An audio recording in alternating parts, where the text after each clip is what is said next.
Dr. Eric Kelly III and a host of phenomenal speakers from all around the globe for this 7-day virtual event that you don't want to miss.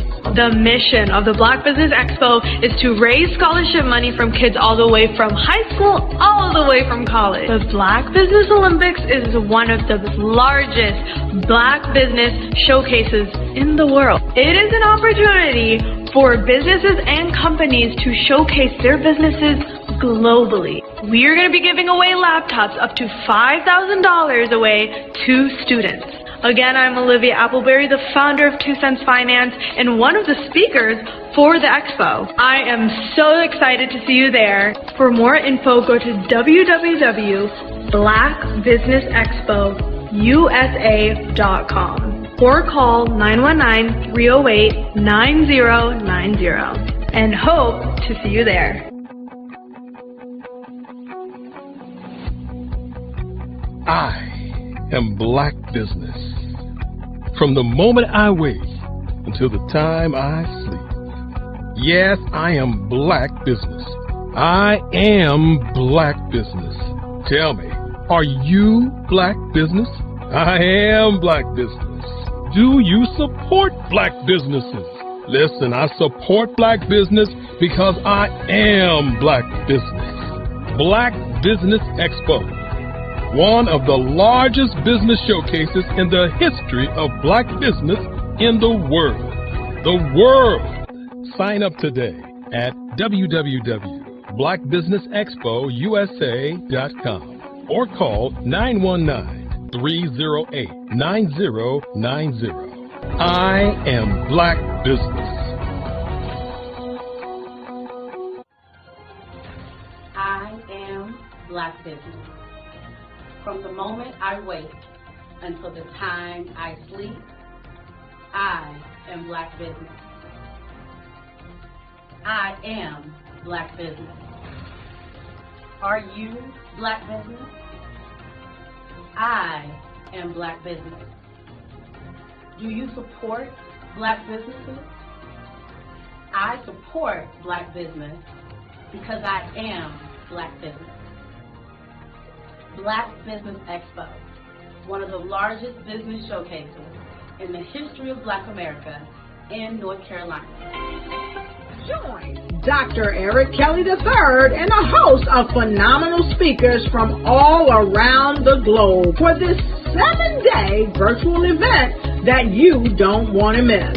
The mission of the Black Business Expo is to raise scholarship money from kids all the way from high school all the way from college. The Black Business Olympics is one of the largest Black business showcases in the world. It is an opportunity for businesses and companies to showcase their businesses globally. We are going to be giving away laptops up to $5,000 away to students. Again, I'm Olivia Appleberry, the founder of 2 Cents Finance and one of the speakers for the expo. I am so excited to see you there. For more info, go to www.blackbusinessexpousa.com or call 919-308-9090 and hope to see you there. I am Black Business. From the moment I wake until the time I sleep. Yes, I am Black Business. I am Black Business. Tell me, are you Black Business? I am Black Business. Do you support Black businesses? Listen, I support Black business because I am Black Business. Black Business Expo, one of the largest business showcases in the history of Black business in the world.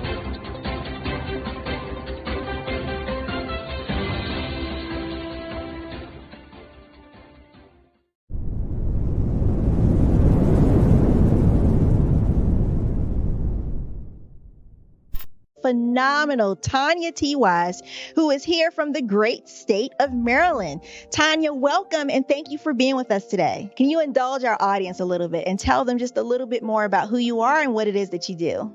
Well, I love being able to talk to people and have a magnetic attitude, being able to just show them. So I always like to say, level up is Coach at Tanya T.Y. is here.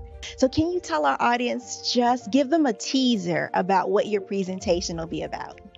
So my philosophy is that we should all be living our dream life. So tomorrow I'm going to talk about how you start living your dream life. What are some of the things that you thought about in your childhood that you just kind of let go and dormant? Wow. And I want to reignite that and just give you some pointers and some tips, some tools, some strategies to be able to start living your best life now. And guess what, Wanda? And leave an inheritance for your legacy. Oh my goodness. Okay, I know that's resonating with a lot of people. I've heard that you have a dynamic coaching program. Can you tell us a little bit more about that? Absolutely. So our coaching program help people that have the lack of time, that lack strategies, and lack the confidence to go after their dream life. So we help them implement tools, we help them implement strategies, as well as give them resources so that they can live their best life now and leave that inheritance. Wow. Oh, I love that. I love the leave the inheritance part.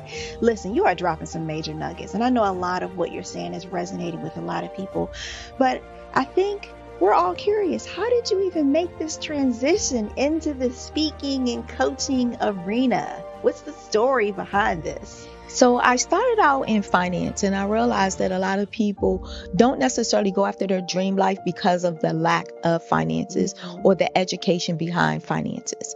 But it wasn't until I lost my firstborn, my only son, that life changed for me. And where I was going after it all, living the corporate life, hit my 6-figure income and living in my dream house with my dream man, driving my dream car. I nearly lost it all when I lost my son. And so I realized it only takes one financial catastrophe that can change your entire life. That's what made me start All New Beginnings. Because no matter what's going on in life, there's a new beginning. And because of that, we develop a program called Wise Minded. My little slogan is, don't just dream it, let's live it. If they want to connect with you or work with you, what is the best ways for them to be able to do that? Well, for my social media guru, you can connect with me on every single social media platform as Tanya T. Wise.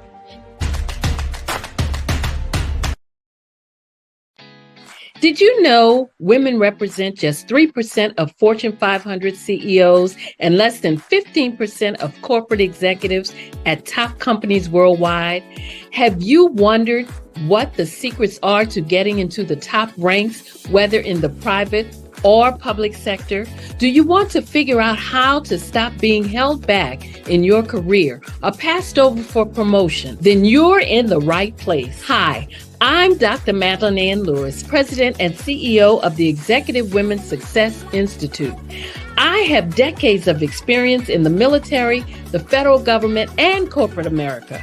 And my mission is to help women succeed and tap into their full potential. I want to reach 1 million+ women around the world to become the leaders they are meant to be.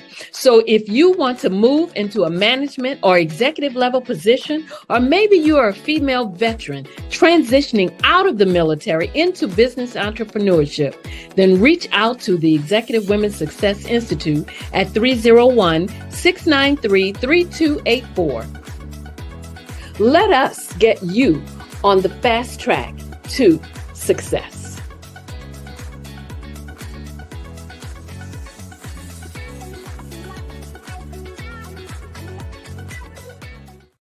Over the past few years, we've seen the growth of existing and new initiatives focused on financial inclusion, building global networks, and reducing the wealth gap in response to the idea there's not enough seats at the table.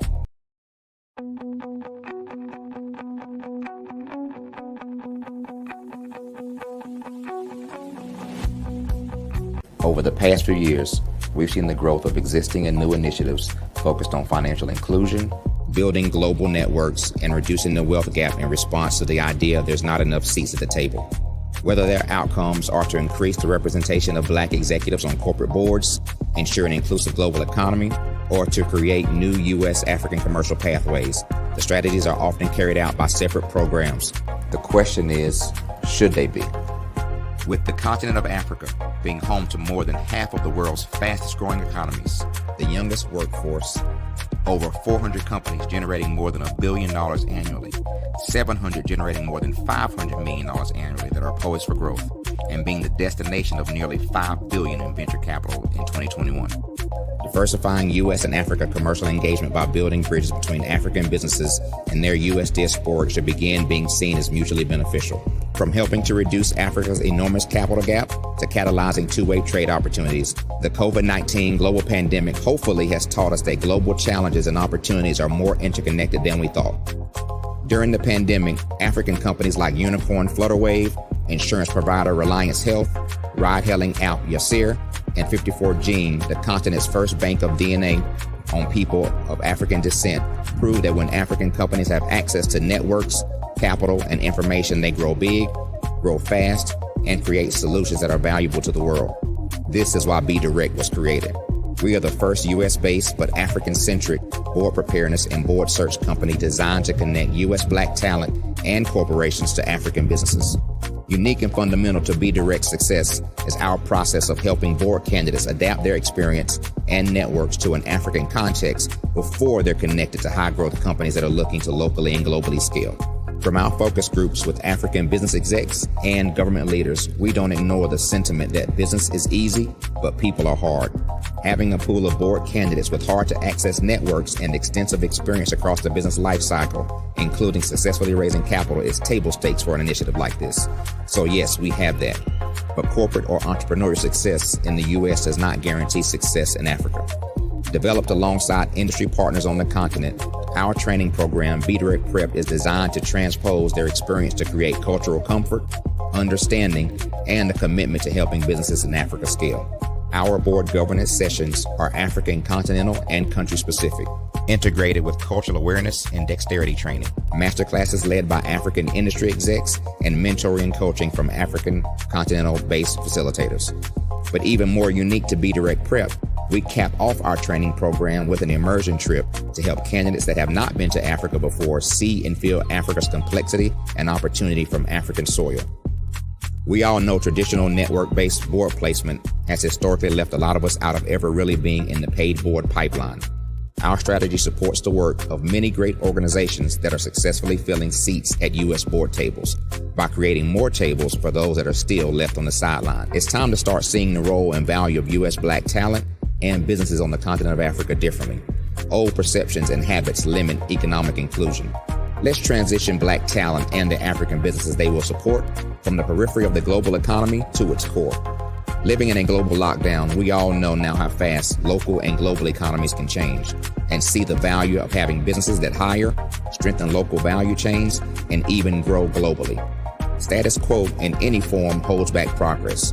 We must democratize U.S.-Africa commercial engagement by socially and economically connecting cultures that have long been disconnected. It's time for Africa's U.S. diaspora to redefine their global value by helping African businesses scale continentally and globally.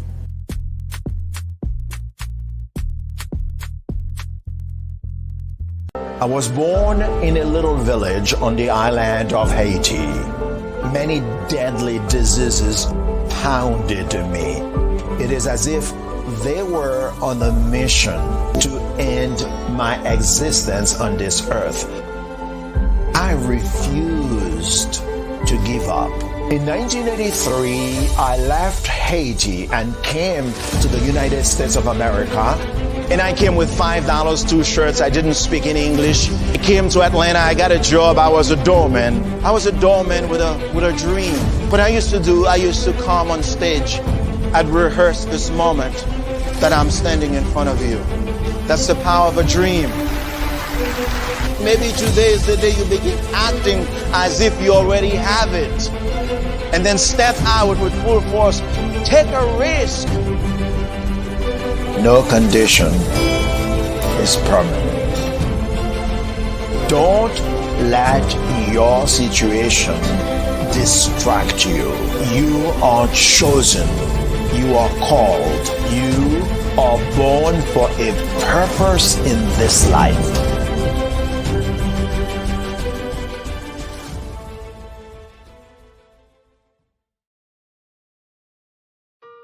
Hello, this is Israel, and I am CEO of Daydreams Interactive and author of Princess Planet. So, genius is common, and as a kid, I loved to daydream. Even as an adult, I love to daydream. And when my daughter became 6 and loved princess characters, but we just could not find the diversity that showed her, we created our own characters. So, for instance, you have Princess Nulu right here. Princess Nulu is from Uganda, and her genius is that she loves to take care of animals. She can actually even listen and hear what they say. And then we have Princess Isabella right here. Princess Isabella, she's from Cuba, and her genius is biochemistry. One day she hopes to eliminate disease. Then we have Princess Nia right here, and Princess Nia is based off of my daughter, and she wants to be the greatest dancer alive.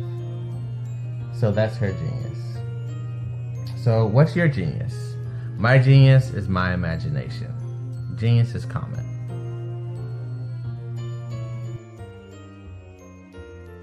Artist to me is a creative expression of something from nothing.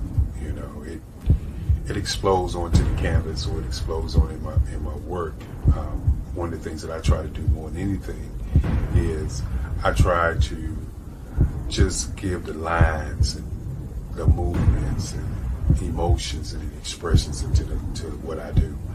Art really means to me a chance to express how I feel deep down inside. Most of my art begins as a thought that I might have, you know, whether it's sports, whether it's history, whether it's a woman or a man. It pretty much starts as an idea of thought before I get into the actual image of what I'm going to draw. I do a lot of historical pieces. I was a history minor in college, and I love to do history pieces. And a lot of times I'm thinking about history, and then I try to make that history impact you as you look at it. That's one of the reasons I do pictures so large. People ask me, why do I do the pictures so big? And I tell them, I want the piece to impact them as they're looking at it. To kind of dominate them, dominate their space. And most of my pieces I try to do off page. I don't try to do anything that's going to be in those four corners or in a square. And I want your imagination to be a part of the piece that you're looking at.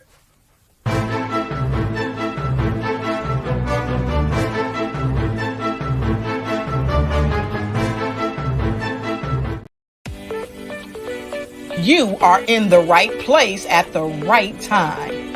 The Black Business Network opens again for its Black Business Olympics, a 24/7 broadcast on business, strategies, global branding, social media marketing, finance, advertisement, and much, much more.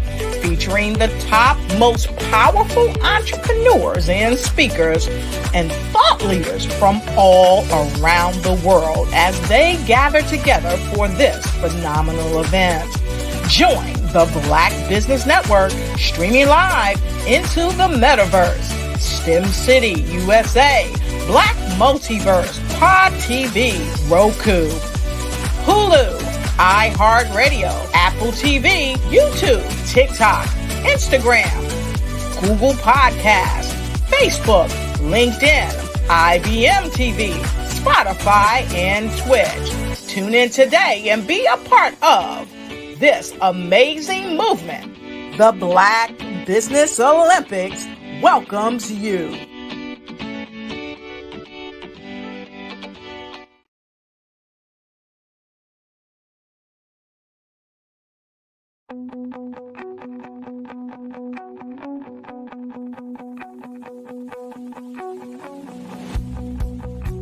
I am Black Business.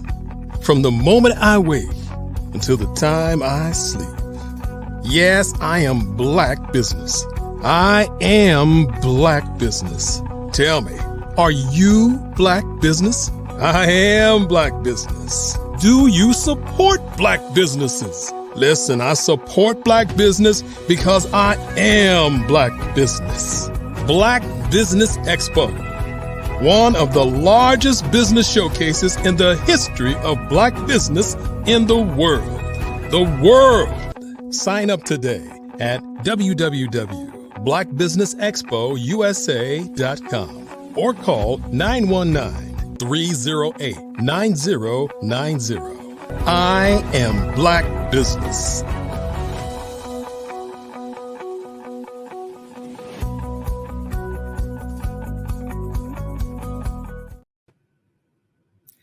Good morning. Good morning. Business owners, entrepreneurs, thought leaders, and corporations. Welcome to the Black Business Network. My name is Dr. Michelle Boone Thornton, and I am your business moderator for this morning on the Black Business Network. The Black Business Network is a 24-hour business network showcasing Black businesses, Black owners, entrepreneurs, and thought leaders worldwide. We have speakers from North Carolina, London, Singapore, Africa, and cities all over the United States. The Black Business Network is a global community sharing its business knowledge to empower, inspire, and educate businesses about businesses. Our speaker this morning is none other than me, and I am going to tell you a little bit about what I do, my business, and how I approach several things. One of the things I do is helping people to establish emotional wellness. This came about from a combination of my expertise in mental health for over 20 years and in higher ed. So that gave me that teaching format in the knowledge of mental health and illnesses to put together. Today, I'm going to talk about my platform and masking emotions during the holidays. And I am a speaker, a conference person. I attend conferences and speak. I do radio retreats, international interviews, and I train employees, corporate and professional development all over the world. Emotional wellness is something that has to really be taken as serious as our physical health, because how we show up determines how we lead and how we create all sorts of things. And so when these things are blocked, and we start to mask real feelings, real true deficits that we feel we have, we mask everything, even our creative side. I have worked with children and families and adolescents for years, and I understand from all age group categories and developmental stages how masking starts and how we continue it and how society perpetuates it. So yes, that is my background from mental health. I am also a professor, a university professor. I taught in the field of human services for years, preparing students and others to just work with people. And working with people is different than selling cars or a product. People are unique and they have all types of different backgrounds that actually kind of play into who they are and what they do. So human services brings a big piece to this. I also am a professor in counseling ministries, and in both areas, I work to help prepare and teach students to work with people so that they can become all that God created them to be and achieve their highest level of functionality. And so that is a job that's not an easy one. And I take my hat off to all mental health providers and all professors, because you are really creating and molding the next leaders, the next generation of leaders. So my platform, Removing the Mask and Transforming Your Reality, I help people uncover hidden emotions and trauma, neglect, abuse, loss, hurt, pains.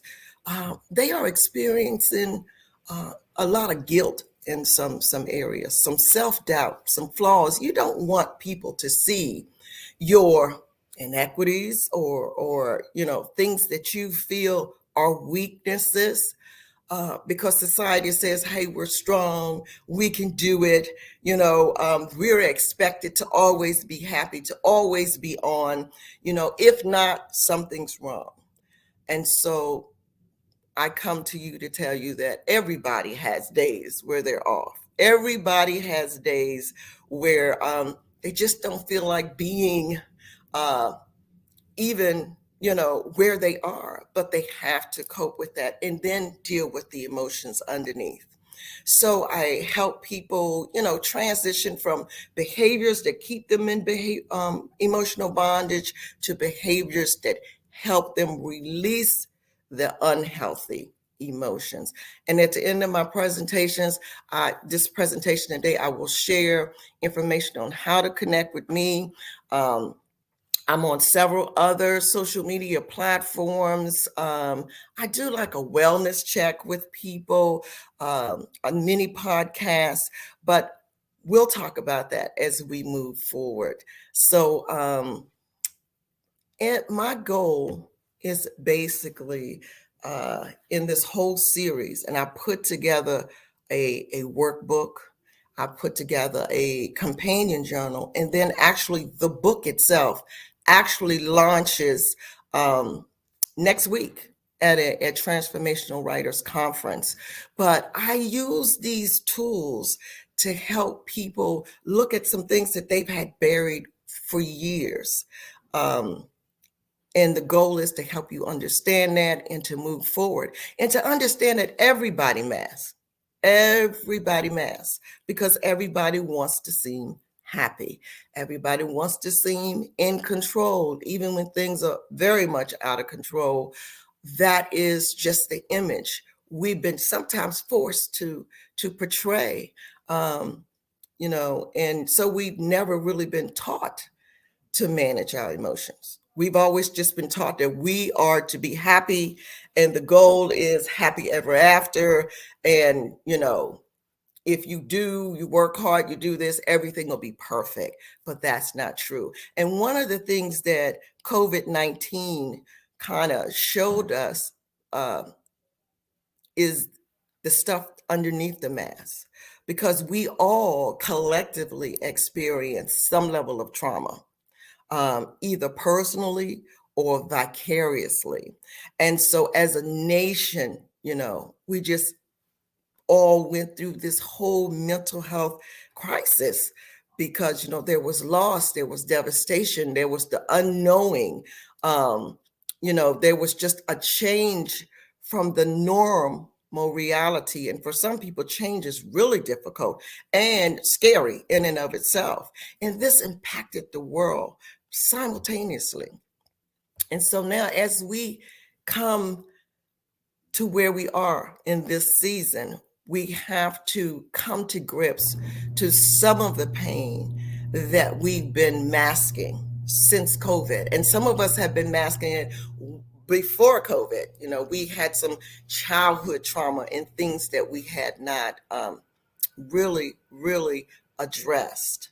So one of the things that I want everybody who I work with to deal with is those mask emotions.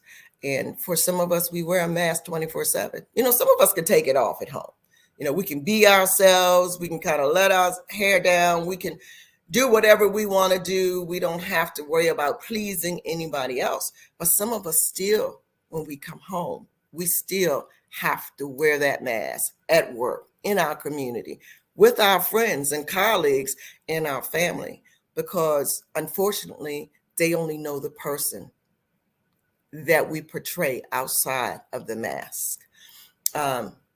And I understand it. I get it.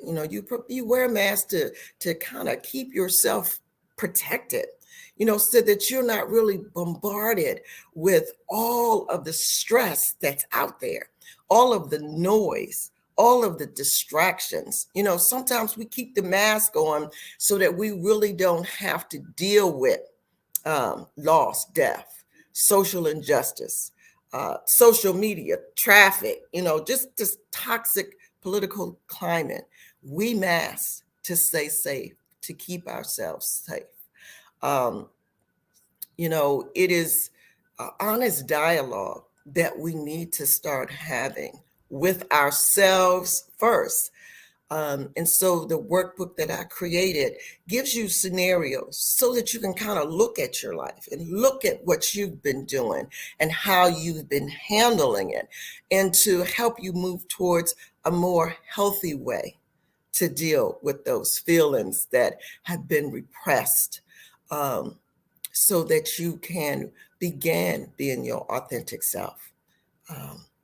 And I can remember just masking some of my own feelings, just going through life trying to be that wife, that perfect employee, that good friend, that sister, that person that supports everybody except me. And so when I started to unmask, people were like, "What's wrong? Are you feeling okay?" No, I'm just really being who I am. One of the things that we have to realize, especially as we approach this holiday season, is that we tend to mask on top of the stress that we start to feel during the holidays. We have memories of holidays, when we were younger, people who were there, who are not there now, things that have happened to us over the years. The holiday brings back a lot of things. We have to deal with some unresolved grief, some past trauma, stress, and excitement at the same time, and strained family relationships. Yes, that holiday is the time when the family comes together, and that can be good and that can be bad. But during the holiday, when we stop and we think about the fact that we may still be grieving the loss of anything that was maybe there the year before that's no longer there, a job, a family member, a person, a pet, it could be anything. And then we have to really think, what stage of grief are we in? Because we mask it, we put it away, and we think it's okay, it's done, but it's not. The holidays can bring back memories. They can dredge up old feelings. And so when we think about grief, and we have to think, are we really still grieving? And sometimes we are, because things are fresh. Things have just recently happened in our lives. Where are we in that stage? Are we denying it? Are we angry? Do we feel depressed? Depression is an emotion that people do bring into the holidays because of what they've lost from previous holidays. And have we accepted it? Have we kind of accepted that, hey, this holiday, this person is not going to be here. This is what we're going to be working with, and we can start new rituals. We can start new family gatherings. We can move forward. So that is one of the things that is very important to keep in mind. The holidays create like a push-pull emotion. It really does, because of the grief and the heart and the hurt. You have to know that you're not alone. You don't really want to think about that. I'm supposed to be happy. I put up the decorations. My house is beautiful. The tree is beautiful. Everything is beautiful, but I still feel this pain. But others suffer too. Everything can't be merry and bright, but peace and comfort still are attainable for you in the holidays. We have recently, with COVID, come through a high toll of loss, lots of losses on top of losses. There's gun violence, and there's suicide.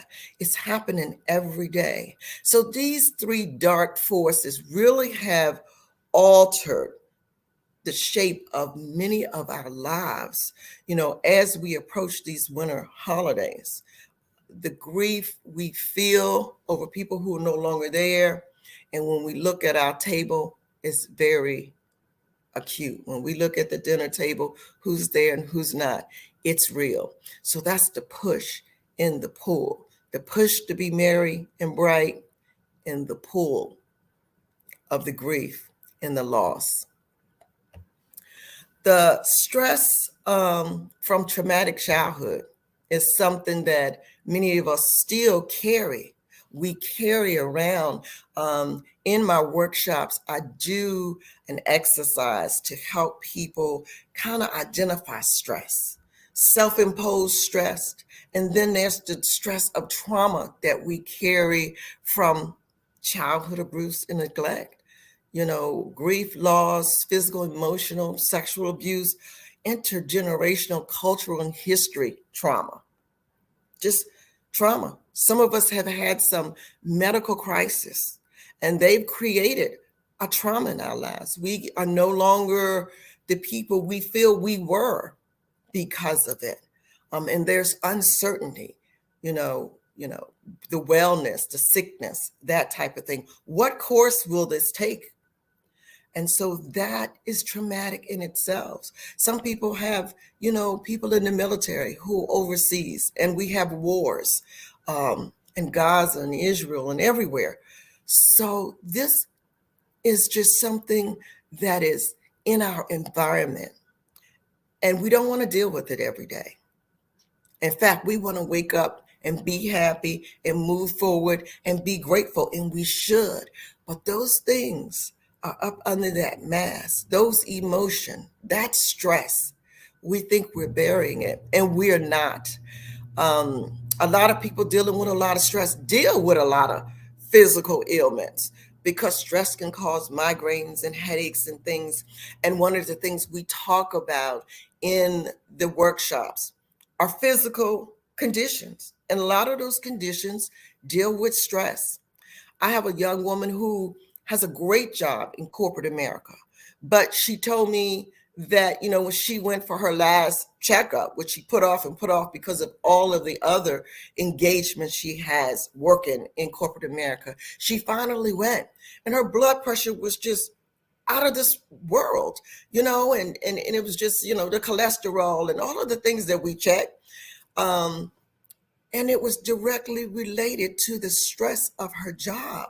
And she said to me, I don't understand. Again, that push-pull. This is my dream job, and I love what I do. But your body needs rest. And the stress that you take on, and a lot of time, a lot of people get in jobs and they overfunction. They overfunction because some people have control issues. Some people don't like to delegate. Some people are trying to prove themselves to the organization, and some people are just excited. And I know people who, when they get an idea, they get worked up and they're on it 24/7, and everything else kind of goes to the side. But not only during the holidays, but year round, I need you to think about the stress that you're putting on yourself. When you stay stressed, you put your brain into this fight and flight mode. And I've talked about that before, and that's okay. That alerts us that something is getting ready to happen, and we need to prepare our bodies to fight or flee or something. But that is not a state that we are supposed to be in 24/7, because it will deplete your emotional bandwidth. And so think about the stress that you're putting on yourself, the added stress from the holidays, and things that you can do to manage that. Holiday rituals. And a lot of people have rituals. I will talk to people and say, well, we would always get together and put this tree together. And there were special ornaments, and each ornament kind of had a story behind it. Family dinners. This aunt would bring that cousin would bring that, holiday gifting, special desserts, and so many other things play a significant role that shapes who we are over the holidays and during the holidays. And when someone is missing, we recognize that. And that should be an opportunity just to celebrate that person, who they were and what they brought to it. And even though the initial ritual may be interrupted with the intense sadness and despair that we feel about people we lost, let's, get together and think about new ways, new rituals with the people we have, and then pass those things on, just pass them on with your children and your children's children. And so, yes, the holiday can be a great time. It can be a great time to spend time with family. Technology is wonderful, but it can take us away from family. It puts that distance there. And holidays give us the opportunity for human connection. And we were created to connect with one another. So just be in the moment, be present, be with your family. Don't worry about thinking about the food or the presents or all this other thing. Just enjoy the people who you are with. According to the American Psychological Association, the top 4 main stresses of the holiday are difficult family conversations. Because we're together, we haven't seen each other in a while. This might be time where we get some news, somebody's sick, somebody's ill, something has happened. The second one is the pressure of gift giving. Not only the pressure of it, what to give, what to gift, are they going to like it? And thinking about what it is they like and trying to remember what they don't like.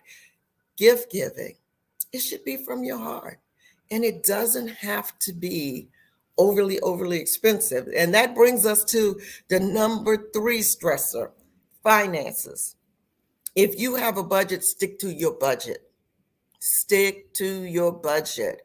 Identify the people that you're going to buy for and do that. I have a friend who says, I have adult children. They're grown. They can do what they need to do. I will buy for my children's children, my grandchildren, and other people in the community that I just want to reach out and say, I'm thinking about you, or something like that. Or you can do a gift game. You select a name out of a hat, but you should not go over your financial limits during the holiday, because that is going to add stress, and those bills will roll in January and keep rolling in. Manage your expectations. Okay. A lot of people will go into the holiday and say, we're just going to have this fabulous time. We go this, that, and the other. And then things don't work out. So take into consideration, if that doesn't happen, do a plan B, or we can do this. But focus on the people that you're with. The Airbnb might not be what you expected, but the people who are there because they love you and you love them. There is this false thing that goes around that says suicide rates during a holiday are high. And people really think it's like Christmas and New Year's. Because it's often associated with feelings of joy and love and happiness. And when this doesn't happen, or when the stress of the holidays, starts to mount, that people, will take their own lives. But this is not true.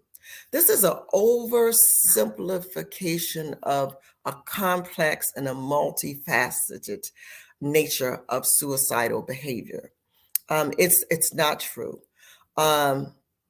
This type of oversimplification can kind of just lead to people not getting the support that they should get. for those struggling with ideas of suicide, I absolutely say, hey, this can happen anytime, holiday or anytime, and seek that mental health support that you need. Contact a crisis line, deal with it on that level. Many factors can contribute to mental health conditions. It can be life events, stress. It could be anything. It's not just one time of the year. So keep that information in mind as you move forward. So I don't want to tell you all of this and say, oh, okay, she's my holiday. No, I want you to enjoy your holiday. And I'm going to give you some tips to cope with your grief, because we're all experiencing some level of grief. Allow yourself the space to acknowledge any losses that you've had, the despair or the hurt that you're feeling. Stop trying to mask it. Allow yourself to feel it. Don't pretend your feelings don't matter, because they do. They do. And they will do more harm if you don't acknowledge them and act like they don't exist. So acknowledge them, get them out. You can talk about it at the table, how much you miss auntie or a mom or dad. Talk about it, get it out. Work through it as a family. Allow yourself that space, and don't isolate yourself from others. Social connection has a great healing power. It really does. I can remember during COVID, I thought, am I the only one feeling this way? There was so much death, and I'm like, I'm a professional. I should be able to deal with it. But no, I felt it, and I had to acknowledge it as well. Share your feelings with others who care about you. Talk about it, okay? Create a special new ritual that honors the person who's no longer there. Light a candle, silent moment, spoken tribute about the person. We did this for someone who had passed in our family, and I know how I felt. But as we went around the table, and even as we got to my children, I thought, I didn't know that person had that impact on them. So do that. It's very healing. It really, really is.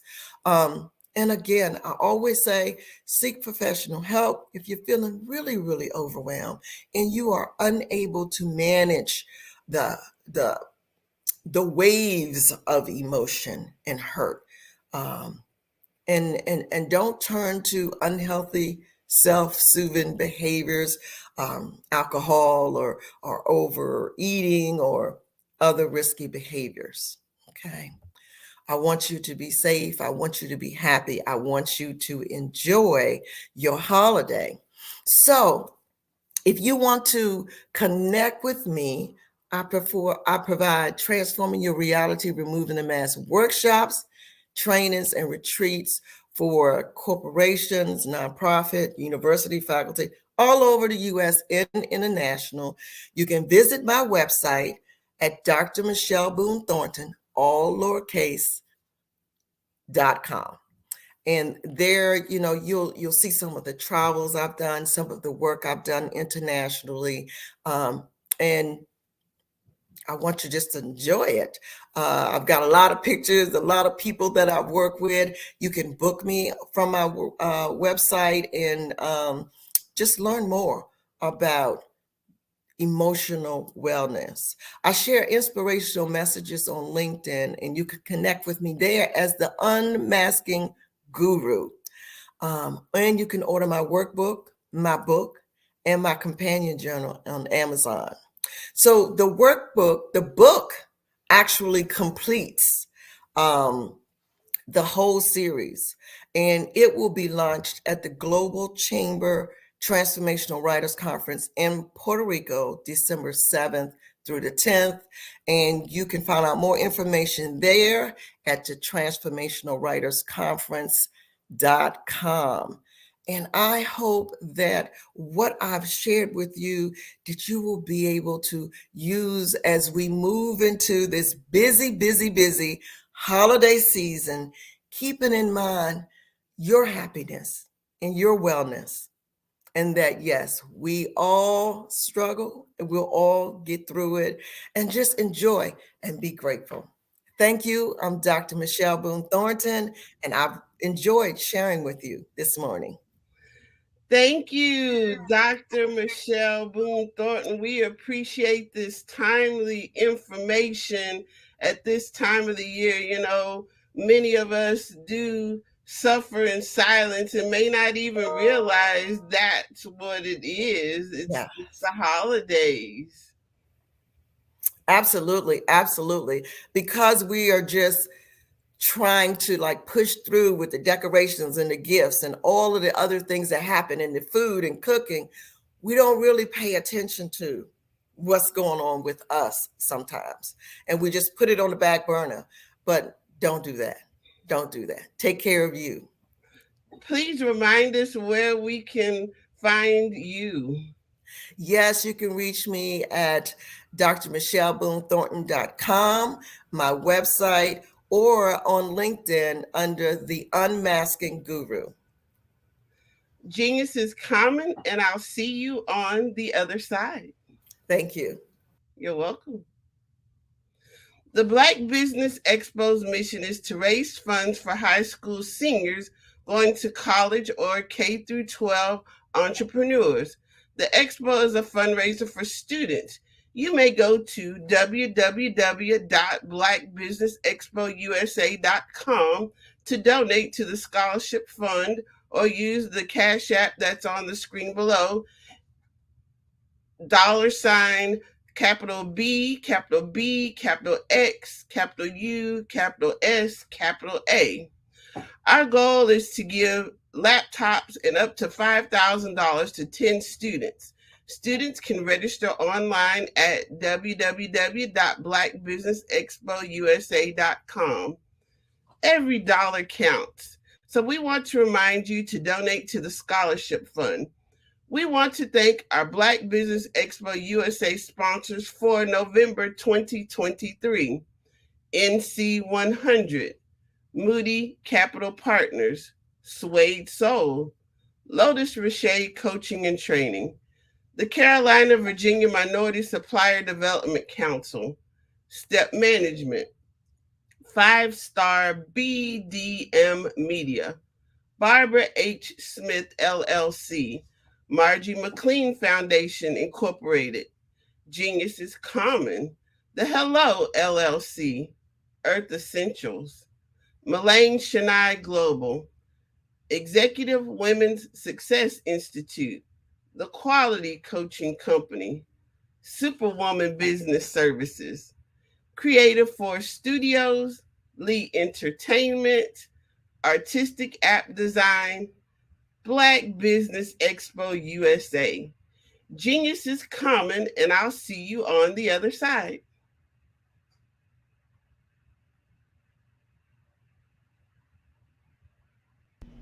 Why do I do what I do? You know, my life coach asked me that a few years ago. And she said, Tony, what's your why? And I told her, and she said, girl, you've already accomplished that. Perhaps you need a new why. Hi, Tony Harris, Amy Hoydu with Say It Said Marketing, one of your students.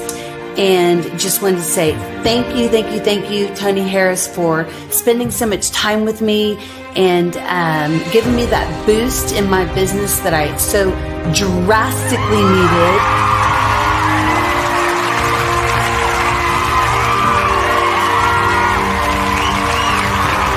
My why is to touch, move, and inspire my clients to take drastic steps to be better than they were before they met me.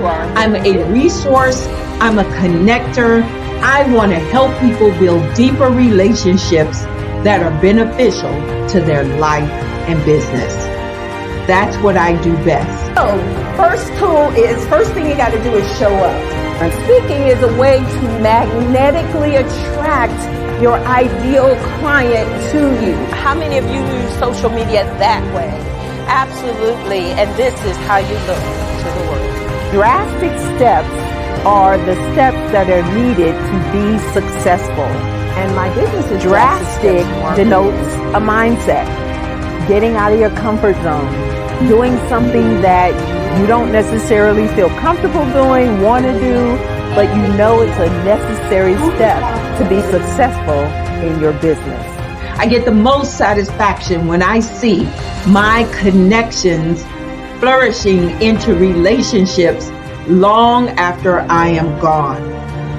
Hi, my name is Jasmine Augustine with Media Jasmine, and I've joined several networking and referral groups in the area. And Network in Action Northeast Houston with Tony Harris Taylor is one of the best organizations that I've joined. I love that piece of what I do, and it is what fuels my fire.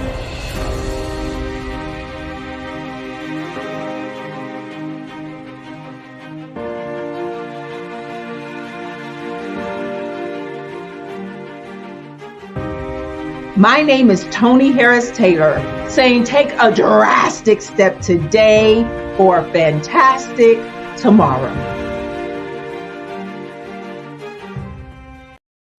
Ladies and gentlemen, and fellow professionals, please allow me to introduce myself. I am David Jones, the co-founder and CEO of the Hello LLC, where I am passionately dedicated to guiding individuals and businesses toward their own return on time investment. Time is my only competition. With over 20 years of experience as a corporate C-level executive, I bring a wealth of knowledge and expertise to the Hello LLC. My career journey has been marked by a relentless pursuit of excellence in marketing, strategy, and business management leadership. I have had the privilege of working with renowned Fortune 500 companies such as Xerox, American Airlines, Hilton, and Geico. However, what truly drives me is the transformational work we do at the Hello LLC. We are pioneering a new approach to business in the metaverse, where we empower businesses and individuals to build strong foundations, automate their processes and systems, while thriving in the ever-evolving digital landscape. More than just a 3D digital marketing agency, the Hello LLC is truly a community built on love, kindness, and integrity. We want more for you than from you. As I often say, collaboration is the new competition. In an era where time is the most precious commodity, I am here to guide you toward your own return on time investment, because if time was sold in stores, it would be sold out. With a deep commitment to excellence and a strong belief in the power of community, I don't just lead a company, I lead a movement into the future of business. Ladies and gentlemen, it is both an honor and a pleasure to be your guide on this remarkable journey. I am David Jones, and together, we will embrace a future marked by success, collaboration, and the transformative work we do at the Hello LLC. Hello stands for helping everyone live life optimally. So, let's make that pivot together and start living life optimally today. Sometimes you got to hear the news from the Black perspective, and more specifically, Black publishers. And that's exactly why you have to download the HeyTie app, the largest mobile app delivering breaking news, videos, and podcasts from 200 of your favorite Black publishers. Yes, 200 Black publishers delivering news as it happens, literally all in one app. Go to HAYTI.com or download the app in the Google Play Store or Apple App Store. It's completely free, along with information that you can trust, so go check them out.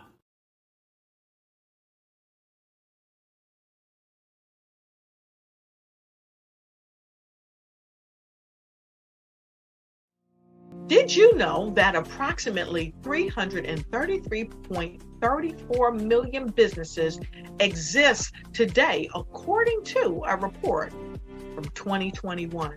And you may be one of those businesses, or maybe you're not in the business market yet, but you're aspiring to be a business owner. Well, guess what? You're in the right place at the right time. Because let's face it, everything is about timing and opportunity. Hi, my name is Dr. Lotus Richey, and I'm the CEO and founder of the Lotus Richey Coaching and Consulting LLC, along with the Lotus Richey Ignite Show. 15 minutes of success with Dr. Lotus Richey, as well as books to boom your business and bring who you are. And today, I want to bring this amazing message to you about the Black Business Network and the Black Business Olympics. See, the Black Business Network and the Black Business Olympics is designed to help people just like you, that's right, that look like me, to take their business to the next level. Not just in your front yard or your backyard, but globally. The Black Business Network and Black Business Olympics is designed not to just help you survive, but to help you thrive. So join us today as we come together with businesses all around the world to support our students, our children, our young teens, our young entrepreneurs. What we do is we come together to help raise funds for students who are aspiring to be business entrepreneurs, who are aspiring and who are thriving in college. We endow them with a wonderful opportunity to gain scholarship of either a laptop or several thousands of dollars. And we invite you to help be a contributor to this amazing opportunity to help someone that looks just like you. So join us today at our website and let us connect with you and help you ignite and take flight in every area of your life on the Black Business Network and the Black Business Olympics. I'll see you on the other side.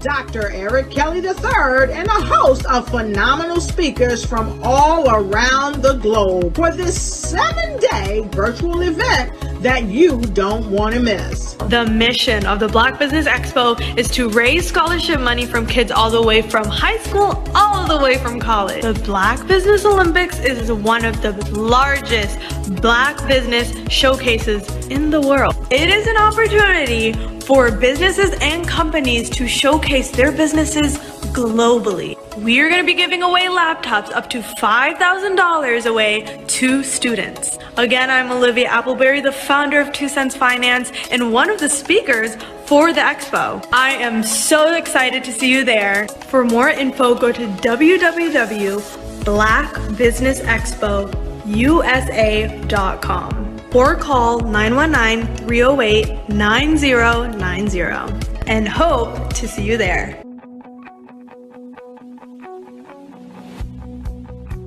I am Black Business. From the moment I wake until the time I sleep. Yes, I am Black Business. I am Black Business. Tell me, are you Black Business? I am Black Business. Do you support Black businesses? Listen, I support Black business because I am Black Business. Black Business Expo, one of the largest business showcases in the history of Black business in the world. The world! Sign up today at www.blackbusinessexpousa.com or call 919-308-9090. I am Black Business. I am Black Business. From the moment I wake until the time I sleep, I am Black Business. I am Black Business. Are you Black Business? I am Black Business.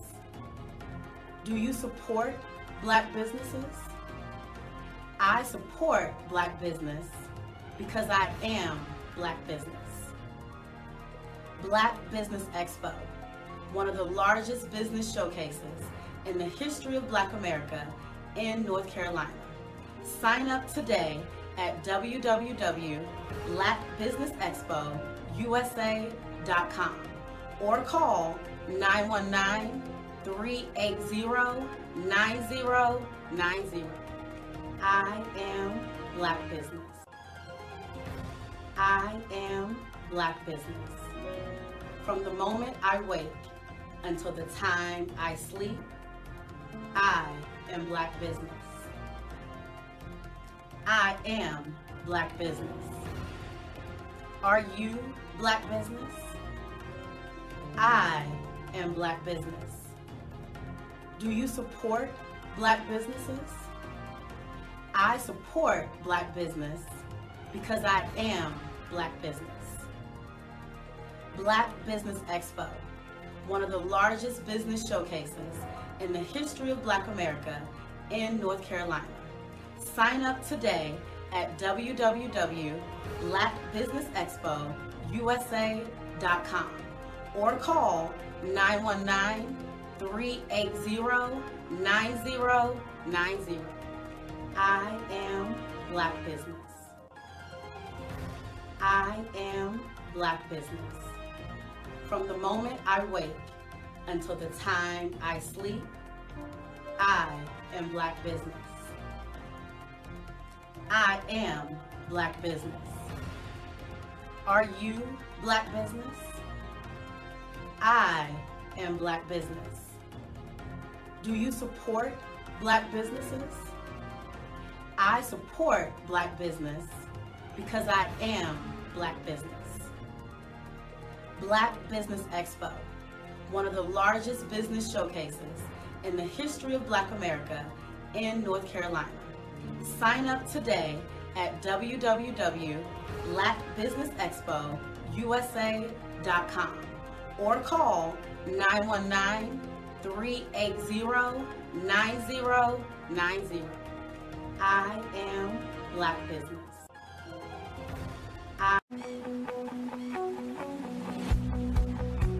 I am Black Business. From the moment I wake until the time I sleep. Yes, I am Black Business. I am Black Business. Tell me, are you Black Business? I am Black Business. Do you support Black businesses? Listen, I support Black business because I am Black Business. Black Business Expo, one of the largest business showcases in the history of Black business in the world. The world. Sign up today at www.blackbusinessexpousa.com or call 919-308-9090. I am Black Business.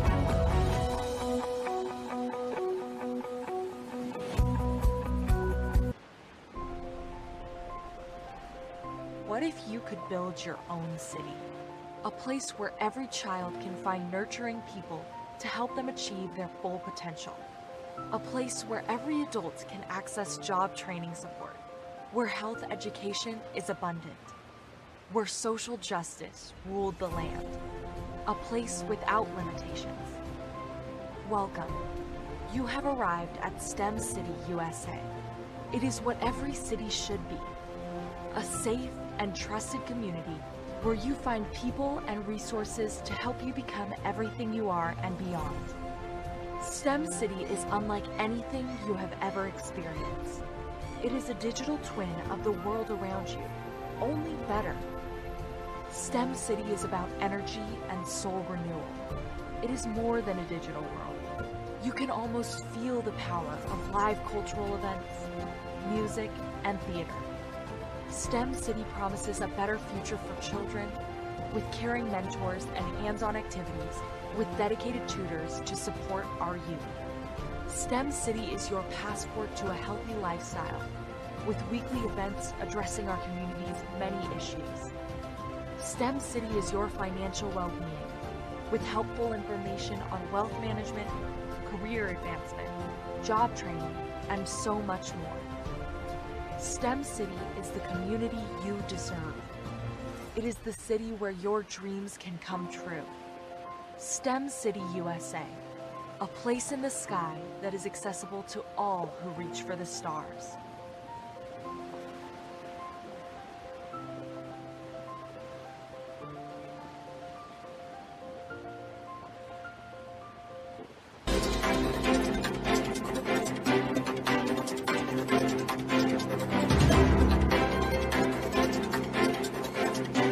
I'm Ramon Ray, founder of Smart Hustle Magazine and smallbiztechnology.com.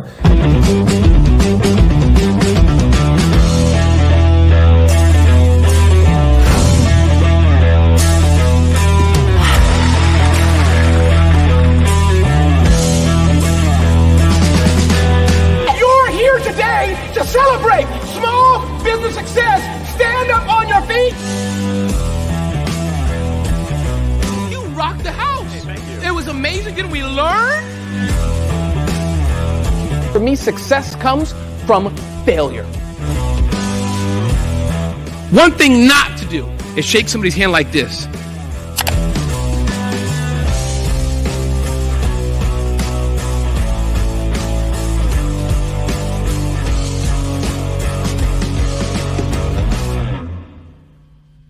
I was born in a little village on the island of Haiti. Many deadly diseases pounded me. It is as if they were on a mission to end my existence on this earth. I refused to give up. In 1983, I left Haiti and came to the United States of America. And I came with $5, 2 shirts. I didn't speak any English. I came to Atlanta. I got a job. I was a doorman. I was a doorman with a dream. What I used to do, I used to come on stage. I'd rehearse this moment that I'm standing in front of you. That's the power of a dream. Maybe today is the day you begin acting as if you already have it. And then step out with full force. Take a risk. No condition is permanent. Don't let your situation distract you. You are chosen. You are called. You are born for a purpose in this life.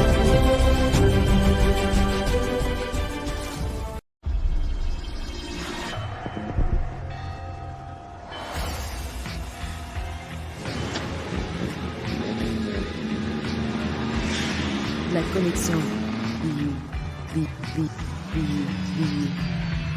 La connexion.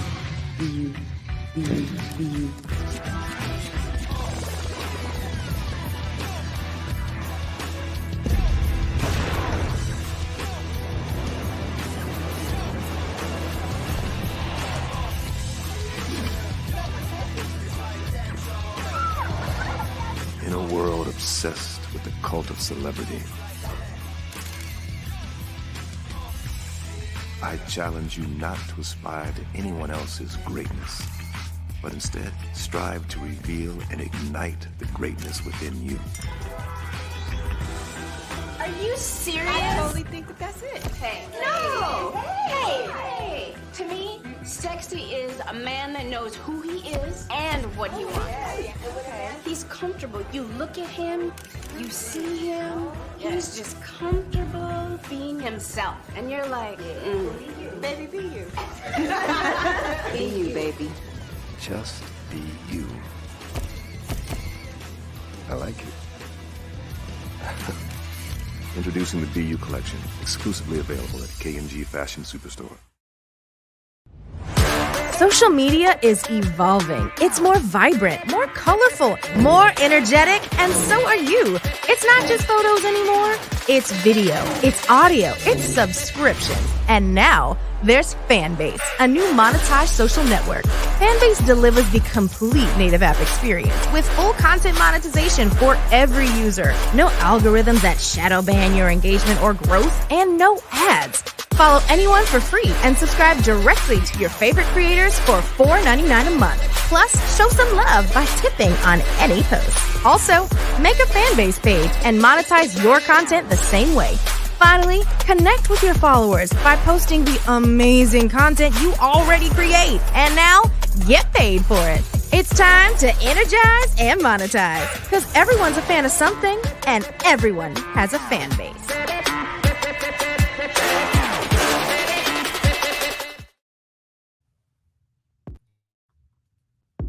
The Black Business Network and Black Business Olympics are essential platforms for Black business owners globally. They provide the tools and support you need to succeed in today's competitive marketplace. Join us today as we collaborate together with businesses from around the world to support our children, students, and young future entrepreneurs, Black businesses and corporations. We raise funds for students going to college and young entrepreneurs who are aspiring to be business owners, and we invite you to be a contributor today. Visit the website www.blackbusinessexpousa.com to connect with and learn more about how the Black Business Network and Black Business Olympics can help you not only share your amazing business story to businesses, but also serve future generations. Hello, my name is David Jones, CEO and co-founder of the Hello LLC, where we help businesses build a culture, brand and experience, and leverage technology to pivot into Web3.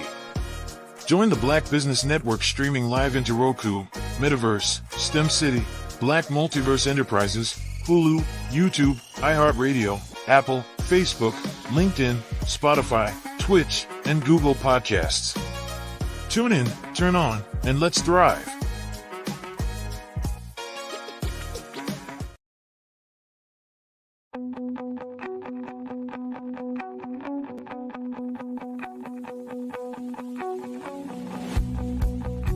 I am Black Business. From the moment I wake until the time I sleep. Yes, I am Black Business. I am Black Business. Tell me, are you Black Business? I am Black Business. Do you support Black businesses? Listen, I support Black business because I am Black Business. Black Business Expo, one of the largest business showcases in the history of Black business in the world. The world! Sign up today at www.blackbusinessexpousa.com or call 919-308-9090. I am Black Business.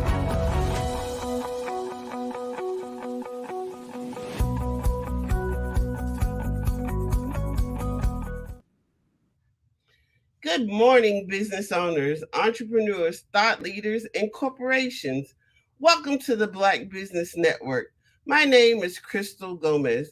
I am your business moderator for this morning on the Black Business Network.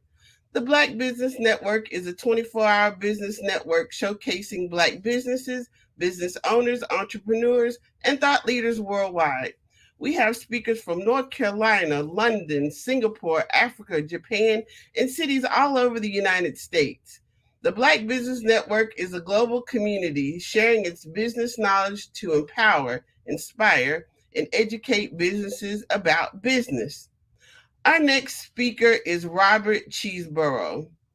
With over 20 years of experience in marketing and communications, Robert is a passionate and creative leader who drives brand evolution, content innovation, and organizational communication for diverse clients and teams.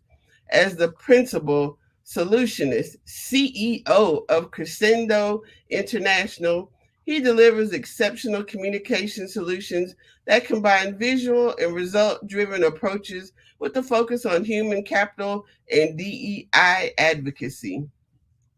Some of his key achievements include revitalizing employee engagement, leading crisis communication, and building cohesive teams across departments and industries. He has a proven track record of increasing customer satisfaction, media coverage, and social media presence for clients such as FleetCor Technologies, Harlan Clark, Los Angeles Lakers, and Clean Start Miami. He also holds a social media strategist certification and a bachelor's degree in business and corporate communications from Full Sail University. He is always eager to learn new skills, explore new challenges, and collaborate with forward-thinking professionals. I present to you Robert Cheeseborough. Good morning. Good morning. How are you doing? I'm well, thank you. How are you? I'm excellent. Can't complain at all. Genius is common, and I'll see you on the other side. Sounds good. Good morning, everyone. So today, I am going to discuss brand. When it comes to Black business, I want to make sure that we take the time to develop our brands so that it stands against any brand in the nation, any brand globally, the look, the feel, because most people shop, most people spend with their eyes. So if your look isn't there, if the feel and concept of your brand isn't developed, you're not going to excel the way you can. So I want to discuss that. First and foremost, when it comes down to your brand identity, you want to make sure you have your core values in place. You want to know your mission, your vision, and your core value statement. Develop that is key to being able to hold an initial elevator conversation about your company, about your brand, about where you currently stand and where you plan on going. I'm a very visual person. I'm a graphic designer by core. I'm an artist by nature. So the visuals are very important to me. I am one I'm going to push you to develop your brand. You can go anywhere in the world and you see the golden arches, you know that's McDonald's, right? So you want your brand to develop the same space. You know, will someone in Afghanistan know your brand today?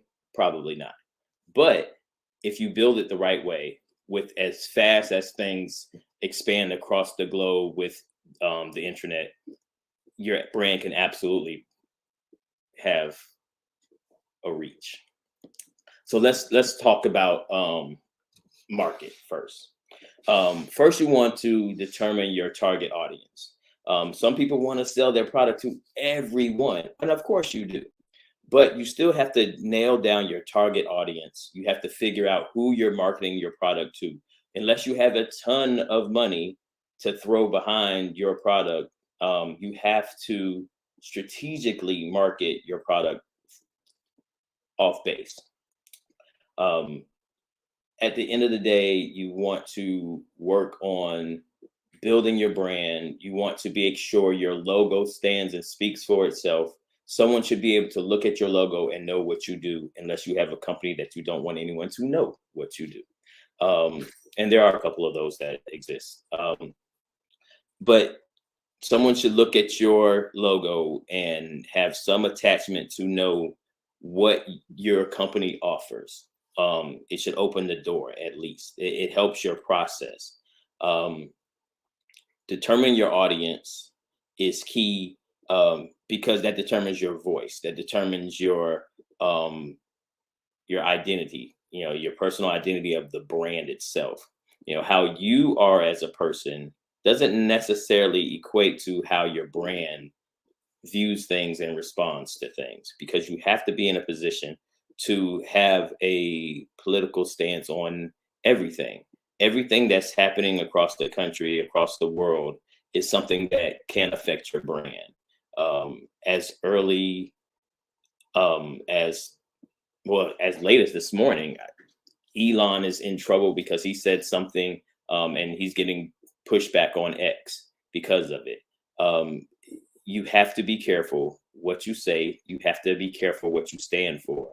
And one thing I would suggest is making sure whatever you do decide to stand for, you stand for it completely, and you stand on that ground, and you're willing to die on it. That's your company voice. That's your entire brand is based on the personality that you create for your brand. You want to make sure your tone is very clear, and it doesn't have to be clean. It just has to be consistent. I have companies that I manage, and they have a very clean, very vanilla stance when it comes down to the tone of their company. But then I have some that push the envelope. How a company like Pinky's Black owned Slutty Vegan, and how they market is completely different than how the regular pizza spot around the corner will market. So you have to pay attention to that. The next thing that's most important for me is your visuals. So when it comes down to your brand, comes down to your logo, like we talked about McDonald's, everyone knows the Golden Arches. You know, some companies change their logos. I've seen probably 8 different Burger King logos, whereas McDonald's has never changed their logo. You have to decide which lane you want to jump in with that, and stick to the ground. If you're sticking with your logo, stick with it. Believe in it. Follow it. You know, and at the end of the day, really what you want to do is you want to get your employees to become walking and talking billboards for you. You want to make sure that your brand is something that someone would want to have displayed on their person, whether that's on a shirt, on a hoodie, on a sweatshirt, on a sticker on their car, on a flag, anything. You want to make sure that you're seen. You want to make sure that your logo stands for something. How I would suggest designing and coming up with your logo. I personally still strive and still develop logos and brands off of the golf ball technique, which is once you create your logo, impose it over a golf ball. Because how perfectly imperfect a golf ball is, with the little dots and the little divots in it, if your logo can stand that and put on that arch and put on that ball and hold up and you can tell what it is, then your logo's in the right space. You want to make sure you dig into your color schemes, pay attention to it, because as you can tell, some companies use certain colors, some companies don't. Certain fields are big on different colors. One thing I've noticed recently is banking.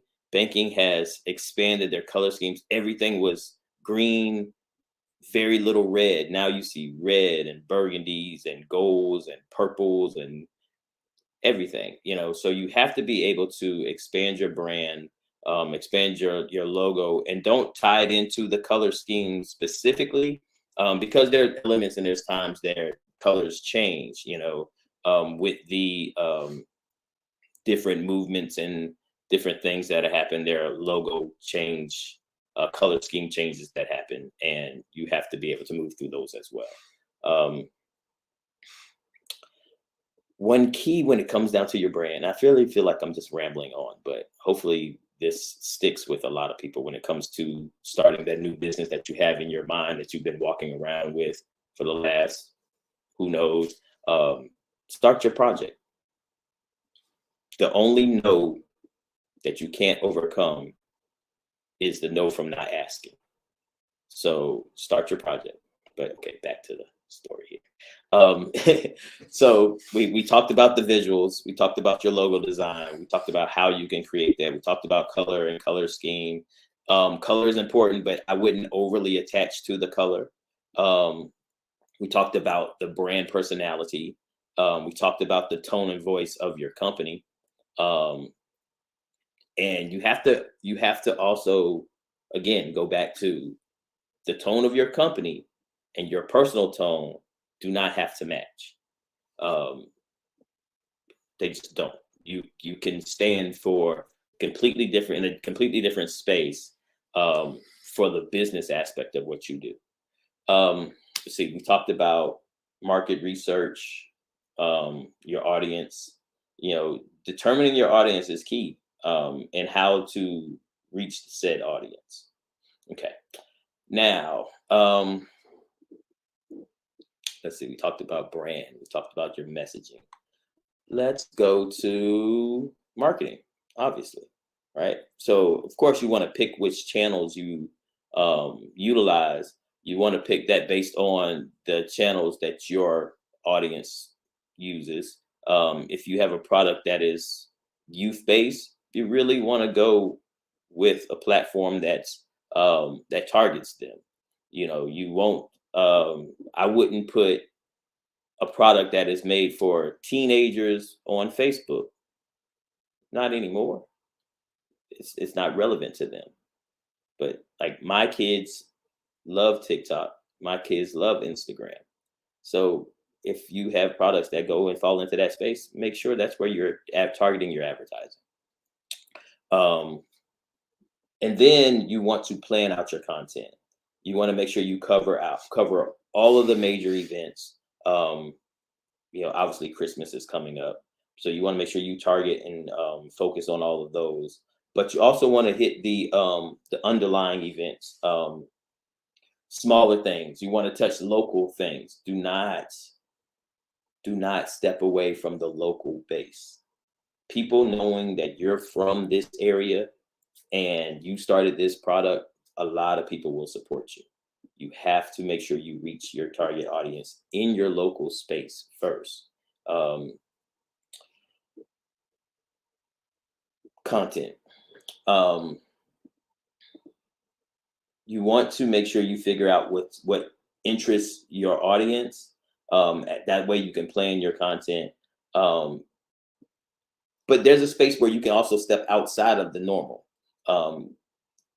If you have a product that is targeted for males, then sometimes you might want to change your target and change your audience and change your marketing towards the females, solely because they can carry a message to the males for you.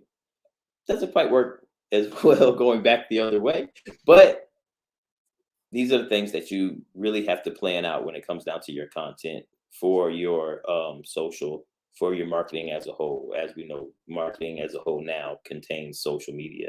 There is no marketing without social media. You have to put your energy and effort into building a solid content calendar, and knowing what you have to say, knowing what you need to say, knowing where it is vital for the growth of your company. So from there, you've started to build your brand. So the next thing you want to focus on is your engagement. I honestly like to take the time to build responses to negative situations first. Let's sit down and brainstorm. This could happen negative, that could happen negative, and how we respond to that. Because everyone is not going to like your product. Everyone, and they shouldn't. Everyone's not going to like your product. Everyone's not going to like your brand. Everyone's not going to like your advertisement. Some people are going to challenge it. Some people are going to push back. Some people, it shouldn't. If your advertising is good, somebody should hate it because you're reaching them, but the same of that bell curve, the same side, people should love it and absolutely support you. You just have to be able to have an intelligent response to the hate that you're going to get. And I like to plan for that. Crisis communication is very important. So you want to make sure you have a solid response. And that crisis can be internal or external. You can have an employee that just hates being there. You have to figure that out and figure out why and what they hate and how to fix it. The fix can be a change in how you do things, and the fix can be removing that person from your company. You have to figure that part out. Customer engagement is absolutely important. You want to make sure the user experience is absolutely on point. You want to make sure your service is impeccable. We all know the standard now for customer service is Chick-fil-A. And they focused on that. It's something that's taught in training. It's something that's taught in every element of what they do. You have to deliver Chick-fil-A service. It's the one thing that you consistently hear when it comes to Black business. I don't know if anyone else is listening, but the one thing you consistently hear when it comes to Black business is the lack of customer service. We have to do better. You can start it. Just do better. Be better. Give someone the service that you would want when you're spending your money. It's simple. From there, Feedback. You want to make sure you address every issue broadly. You want to then address it specifically. So you speak to the big umbrella of the problem, but then you focus in on the person who had that issue and how you fix that issue with them. The biggest thing you want to do is build champions for your brand. You want your employees to become walking, talking billboards for you, the same as you want your customers, because the one thing you cannot buy is word of mouth. And the word of mouth that will hurt you is the one thing that will hurt you the most. If it's human nature, right? Think about the last time you had bad food at a restaurant. You told people, like the food was horrible, the service was bad. Like you tell people, everyone tells someone when something isn't great. But the reality of it is most of the time people don't say something to someone when it's outstanding. When you receive great food or great service, a lot of times people don't have that conversation because people are selfish. They don't want to share it with someone else, which is crazy, right? You want to make sure that the people who are enjoying your products, who are enjoying your service, are willing to speak about it. You have to incentivize them for that, whether that's giving percentages off or giving free gifts. I am a huge fan of giving away a T-shirt with your logo on it, because you never know. You never know. Someone may throw that T-shirt on to run around the corner to go to the store, and then someone else sees your brand, and that's all you can ask. So I am a very big proponent of making sure you spread your brand in that method. When it comes down to your feedback, you want to continuously improve your feedback. You want to make sure that you dive into issues, and you don't want to just leave it. You don't want to address it once, call yourself pseudo satisfying the customer, and move on.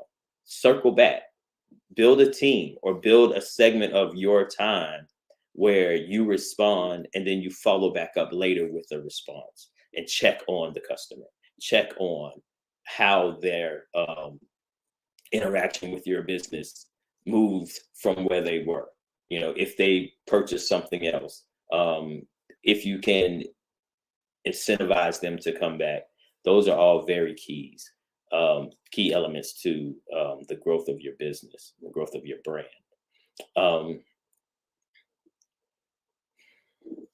KPIs are important, your indicators are important, and that's how you can truly track your brand. But the reality of it is you can feel it.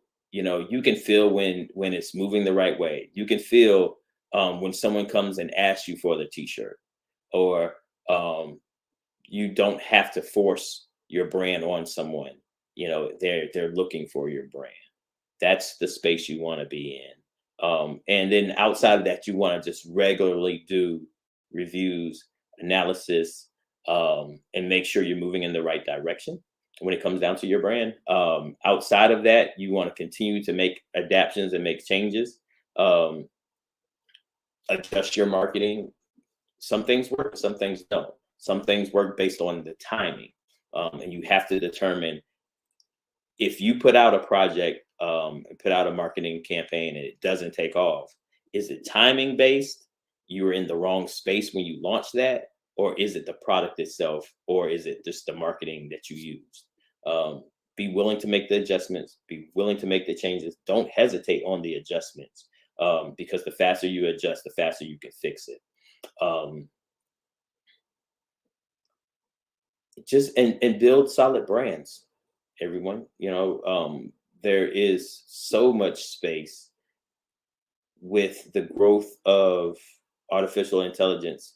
There's so many roles that are going to be gone in the next 10, 20 years that are going to be completely computer automated.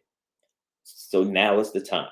If you have in your mind that you want to start a project, you want to start a company, you want to offer a service, you want to, whatever it is. And I am a proponent of all Black business. I don't care if your business is house cleaning, to lawn service, to graphic design and web building, to comms, whatever it is, start it.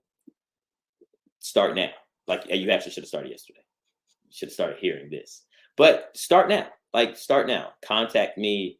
Contact the Black Business Network. We're here to help. We're here to help you grow. We want you to be excellent at what you do. So ask for help. I think that's one of the biggest elements when it comes down to brand that we won't do. I don't get it. Why not ask somebody for assistance? Most people are here to help you. Yes, there are times when people are too busy. There's times where people have so much going on in their lives that they can't. But be willing to assist someone first, but then also be willing to ask for the help that you need too. It's key. So let me run back through kind of what we talked about here. So when it comes down to building your brand, first you want to define your core values, your mission statement, and your vision. These are elements that you need to know. So when you have an elevator conversation, not necessarily on an elevator, but you have someone's, 2 minutes of someone's time to explain what you do, you want to know these elements. Okay. Target your audience. So work on your marketing, work on your audience persona, know who your target is, and then determine where is the best space to reach them. Third, your brand personality and voice. Determine your brand voice. Determine the tone of voice for your company. And understand that there's space where you have to take your personal tone out of the business. Visual elements are next. We talked about, I'm huge on visuals again. So make sure your logo is amazing. Make sure your logo stands for and tells what you do, and work on your byline, work on what your company does, build your color schemes out, understand the font selections that you use. Key. Those are key to your brand as a whole. Your storytelling. You want to make sure you take the time to narrate your brand. A lot of that I do through social media now, when I have the opportunities for companies. But you want to make sure your story is compelling, and you want to discuss all of the elements. A great place to see that, Shark Tank. If you watch the story of the invention that they're presenting, that will give you an insight to what the storytelling should look like. And placing that on your social, placing that on your website is key, because people are interested. People love supporting something that's being built from the ground up, or something that makes sense, because a lot of people want to do what you're planning to do. Let's see. Then we talked marketing and promotion. I think those two are key, of course. You have to figure out your marketing channels, and where you want to put your revenue into, and please understand that, yes, there are a lot of free channels, a lot of free stuff you can do, but there's a lot that takes money. So you have to be able and willing to reinvest your revenue back into the growth of your company, and that's through your marketing, your promotion. I am, again, a huge fan of making your, I want to change the term, building your brand to where your employees desire to wear your brand. You want your employees to walk around and show your brand and have someone ask about it. That's key. So if the shirt pops hard enough and someone asks, "Hey, what's that?" That's it. You win. That's your win. The great piece now is it's easy to give someone the information. Here, scan this QR code. That'll open up this and show you exactly what we're talking about. So make sure you implement that and use that in your process.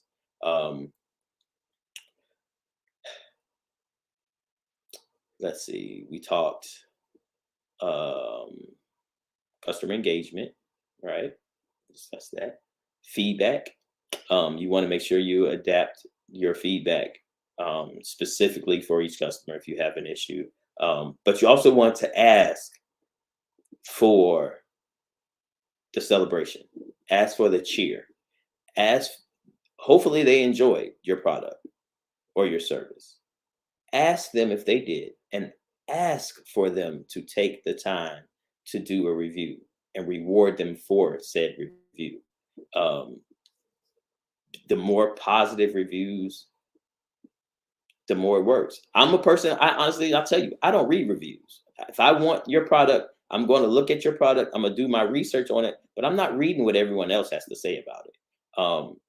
But I know several people who will read every review, start to finish. They'll start at the 1 stars and work their way up to the 5-star reviews because they want to see what the problems were at first. And then they want to see if someone else has had the same problem, but it fixed.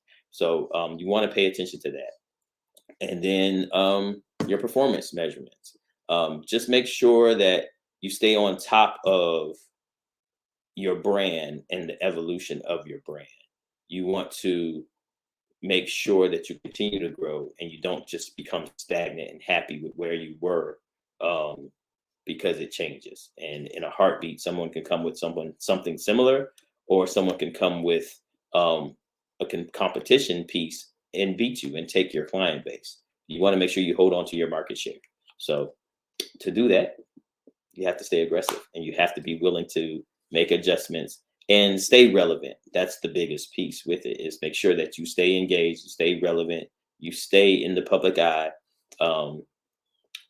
and give some of what you do to help someone else expand their space.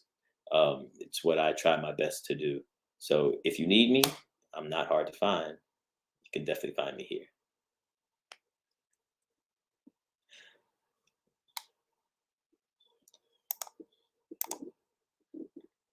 So what I'd like to do is open up for ways to be contacted. The easiest space is email. It's rcheeseborough@gmail.com. Yes, I use Gmail still. I'm a very big Gmail fan. rcheeseborough@gmail.com. My company is Crescendo International. Our website is forcrescendo.com. You can contact me there as well. If you have any questions, any problems, any issues, especially when it comes to brand, hit me up. I'll be happy to help.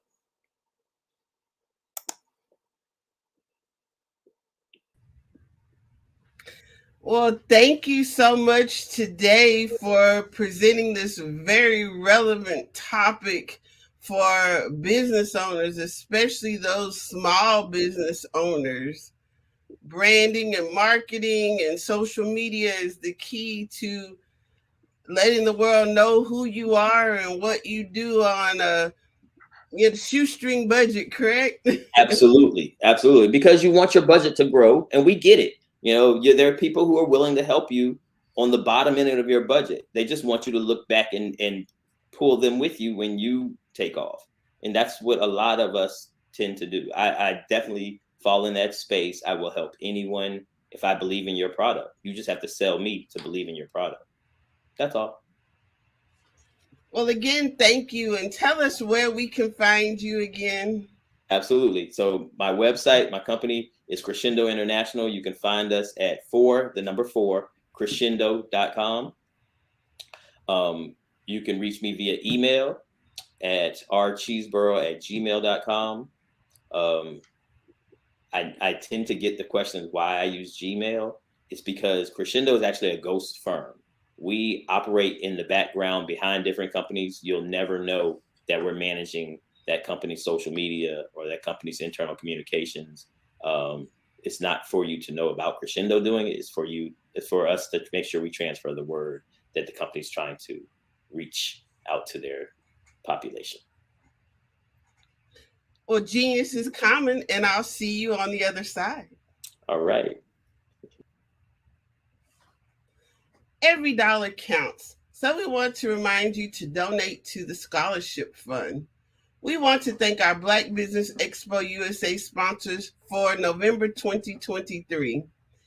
NC 100, Moody Capital Partners, Suede Soul, Lotus Richey Coaching and Training, Carolina, Virginia Minority Supplier Development Council, Step Management, 5-Star BDM Media, Barbara H. Smith, LLC, Margie McLean Foundation, Incorporated, Genius is Common, The Hello, LLC, Earth Essentials, Mullane Shania Global, Executive Women's Success Institute, The Quality Coaching Company, Superwoman Business Services, Creative Force Studios, Lee Entertainment, Artistic App Design, Black Business Expo USA.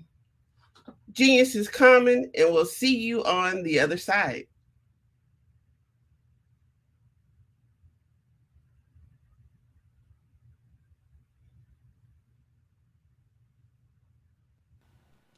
Hello, my name is Kiasi Helm and I'm 14 years old.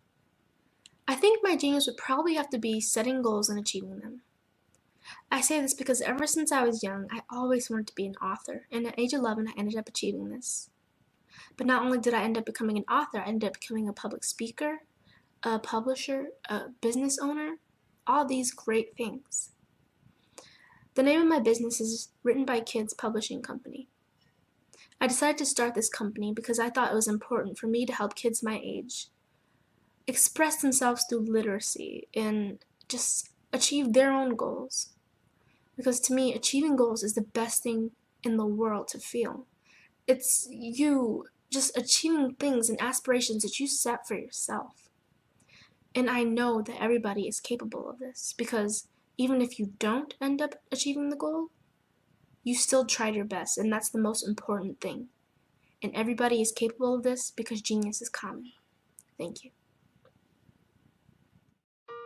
Hello, this is Israel, and I am CEO of Daydreams Interactive and author of Princess Planet. So, genius is common, and as a kid, I loved to daydream. Even as an adult, I love to daydream. And when my daughter became 6 and loved princess characters, but we just could not find the diversity that showed her, we created our own characters. So for instance, you have Princess Nulu right here. Princess Nulu is from Uganda, and her genius is that she loves to take care of animals. She can actually even listen and hear what they say. And then we have Princess Isabella right here. Princess Isabella, she's from Cuba, and her genius is biochemistry. One day she hopes to eliminate disease. Then we have Princess Nia right here, and Princess Nia is based off of my daughter, and she wants to be the greatest dancer alive. So that's her genius. So what's your genius? My genius is my imagination. Genius is common. Hey guys, my name is Caden. I'm the CEO of Caden Teaches, and my genius is teaching kids about financial literacy. Throughout my financial products, such as my financial flashcards, my activity book, and my newest project, my financial bus, which I bought. And on the bus, it has a mock bank where kids will learn how to deposit and withdraw money, a mock grocery store where kids will be able to learn how to have a family budget, and a mock stock exchange where kids will even be able to learn how to invest in stocks. Now, I decided to start teaching kids about financial literacy because I find that most kids graduate high school without even knowing the basics about financial literacy.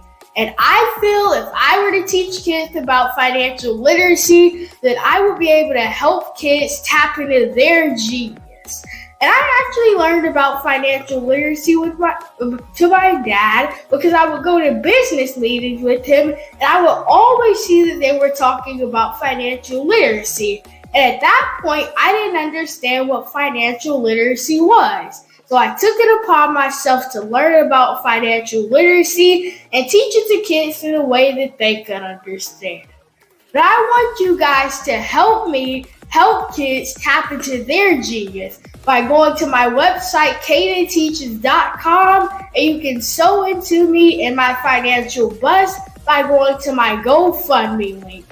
And remember, if Caden can, you can too. Because genius is common.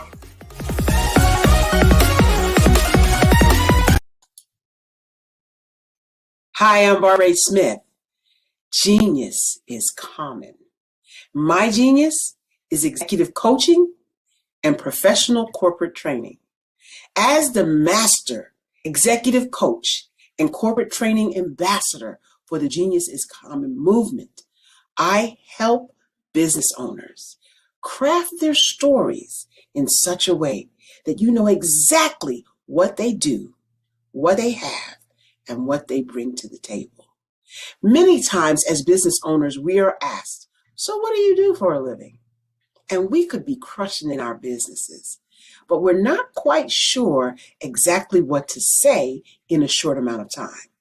Well, I help you take those stories that are the reason why you're in business and why you're so passionate about your business and craft them in such a way that people are drawn to you as opposed to being repelled by you.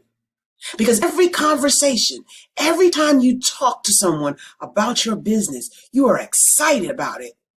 But are you really conveying what you do, what you have, and what you bring to the table?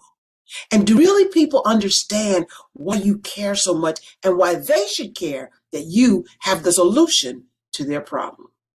Well, I'm here to help you with that.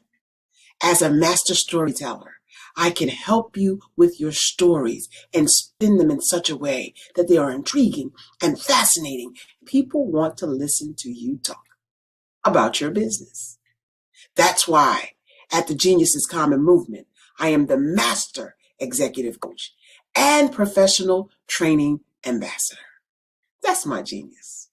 And genius? Oh yeah, it's common. The Black Business Expo's mission is to raise funds for high school seniors going to college or K through 12 entrepreneurs. This expo is a fundraiser for students. Please, you may go to www.blackbusinessexpousa.com to donate to the scholarship fund or use the Cash App at $BBXUSA. Our goal is to give laptops and up to $5,000 to 10 students. Students can register online at www.blackbusinessexpousa.com. Every dollar counts. Please donate to the Black Business Expo USA Scholarship Fund.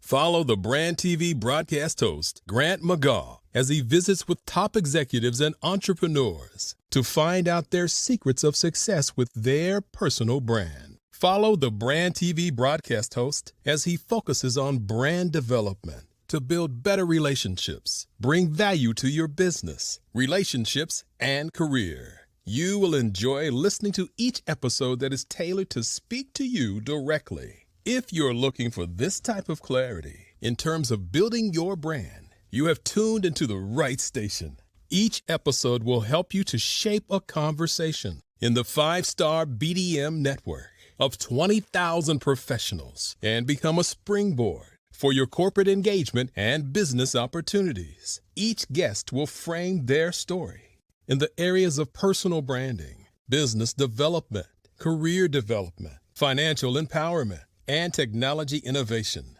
Grant McGaugh explains why he is the CEO and owner of his own professional career. Grant is an accomplished business leader and entrepreneur who wants to give back to individuals to grow their personal brand strategy. Tune in as he weaves his story about new possibilities, while to you exceed expectations. If you love storytelling, this show will make for fun.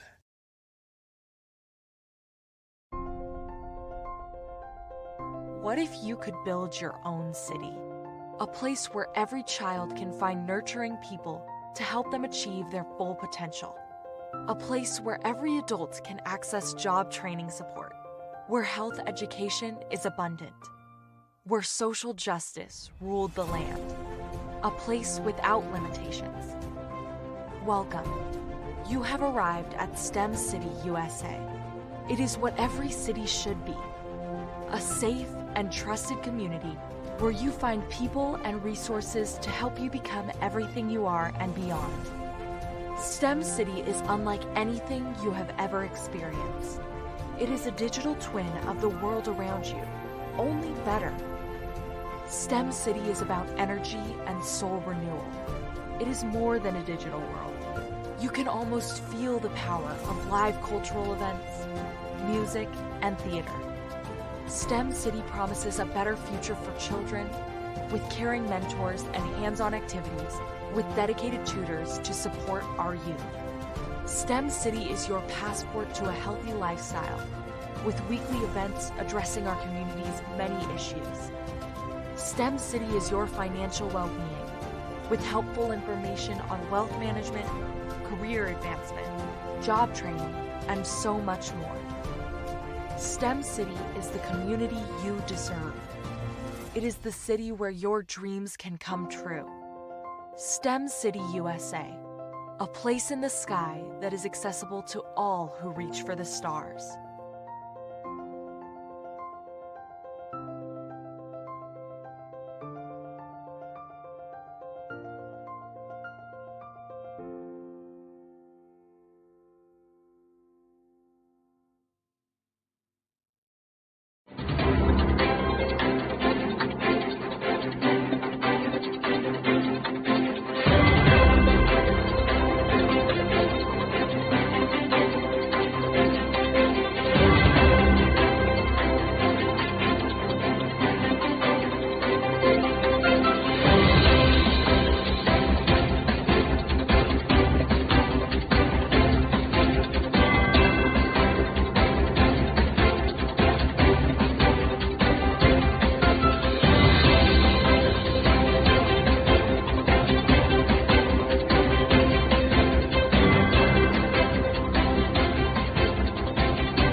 Dr. Eric Kelly III and a host of phenomenal speakers from all around the globe for this 7-day virtual event that you don't want to miss.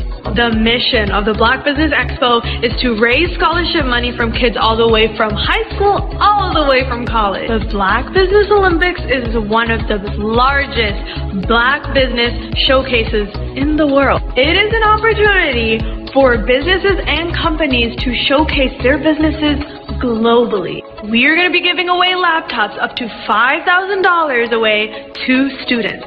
Again, I'm Olivia Appleberry, the founder of 2 Cents Finance and one of the speakers for the expo. I am so excited to see you there. For more info, go to www.blackbusinessexpousa.com or call 919-308-9090 and hope to see you there. I am Black Business. From the moment I wake until the time I sleep. Yes, I am Black Business. I am Black Business. Tell me, are you Black Business? I am Black Business. Do you support Black businesses? Listen, I support Black business because I am Black Business. Black Business Expo, one of the largest business showcases in the history of Black business in the world. The world! Sign up today at www.blackbusinessexpousa.com or call 919-308-9090. I am Black Business. I am Black Business. From the moment I wake until the time I sleep. I am Black business. I am Black business. Are you Black business? I am Black business. Do you support Black businesses? I support Black business because I am Black business. Black Business Expo, one of the largest business showcases in the history of Black America in North Carolina. Join Dr. Eric Kelly III and a host of phenomenal speakers from all around the globe for this 7-day virtual event that you don't want to miss. The mission of the Black Business Expo is to raise scholarship money from kids all the way from high school, all the way from college. The Black Business Olympics is one of the largest Black business showcases in the world. It is an opportunity for businesses and companies to showcase their businesses globally. We are going to be giving away laptops up to $5,000 away to students. Again, I'm Olivia Appleberry, the founder of 2 Cents Finance and one of the speakers for the expo. I am so excited to see you there. For more info, go to www.blackbusinessexpousa.com or call 919-308-9090 and hope to see you there. I am Black business. From the moment I wake until the time I sleep. Yes, I am Black business. I am Black business. Tell me, are you Black business? I am Black business. Do you support Black businesses? Listen, I support Black business because I am Black business. Black Business Expo, one of the largest business showcases in the history of Black business in the world.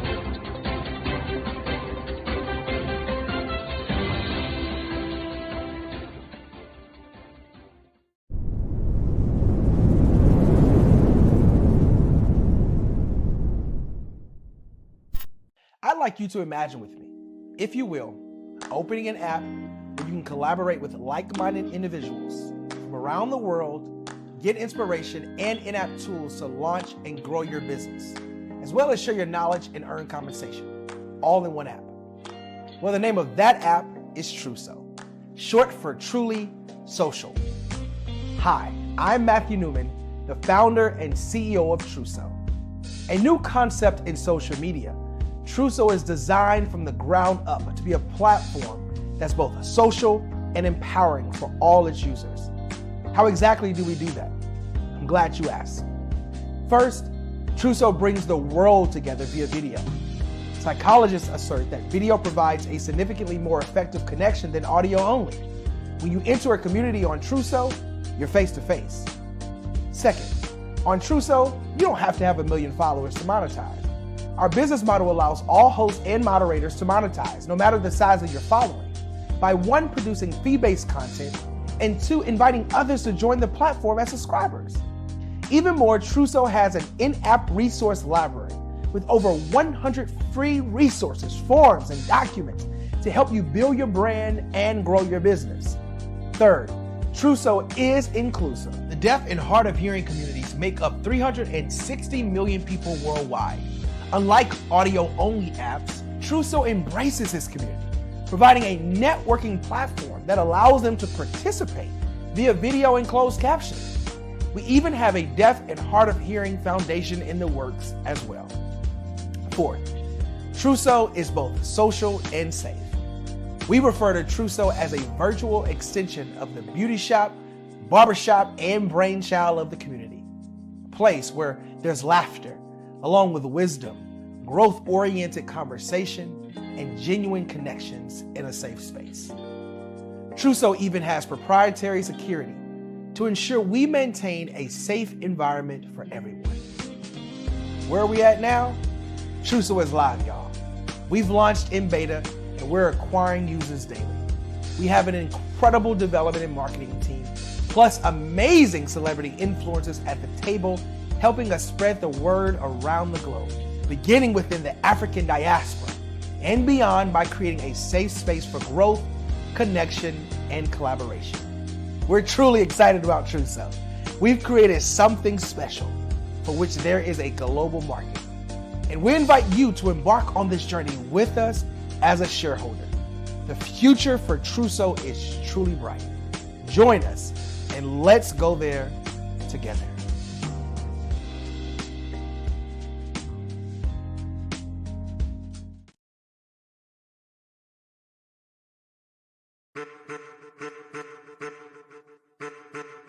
I am a child of the Most High God.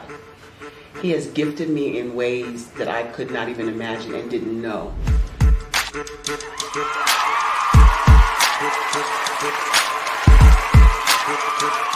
There was a time when I didn't know who I was.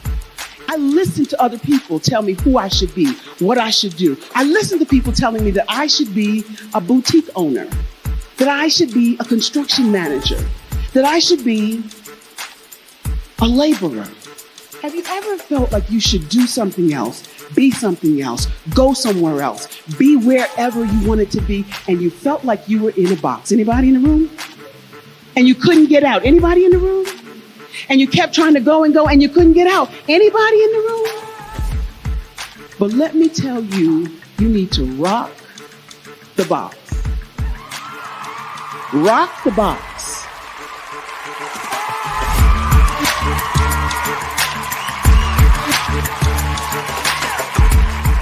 I am engaging, inspiring, and empowering.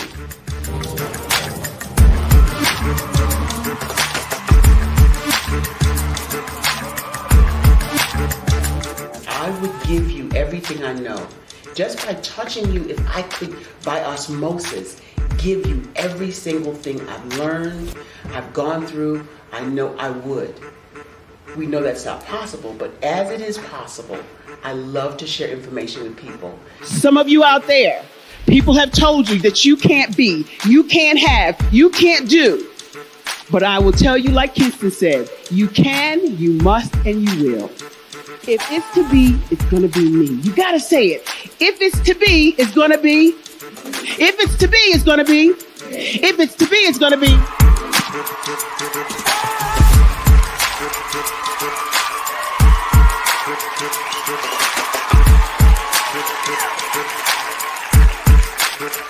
Barbara is because she believed what her mama said about her and not what other people told her.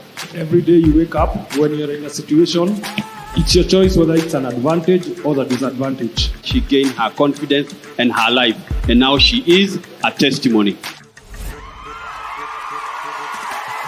If I can help you elevate yourself, then I feel like I'm elevating my own self as well. What you know and I know together can change the world.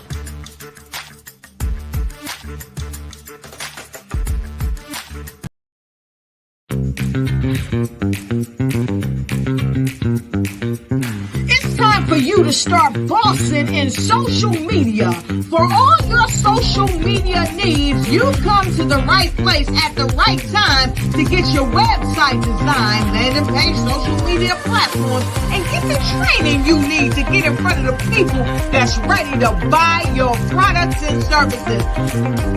Let me train you with StreamYard, Zoom, Clubhouse, and much more. And let me help you get your virtual professionals, not assistants, because assistants can only assist you, but the virtual professionals can give you that professional flavor that you need to expand your reach and increase your revenue. Jump on in and get in where you fit in and start boxing today.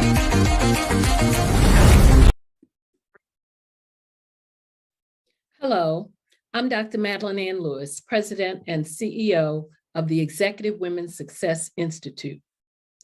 And my genius is helping women accelerate the path to success. You know, I was blessed to have strong women in my life who encouraged, motivated, and pushed me to do my best and to never even think about giving up on my dreams. So I say to women, we must show up to rise up. We have talents and potential, but who will see them if we don't speak up and get noticed? I know that women are a tremendous resource on this planet, and there is nothing more fulfilling than helping a woman tap into her full potential.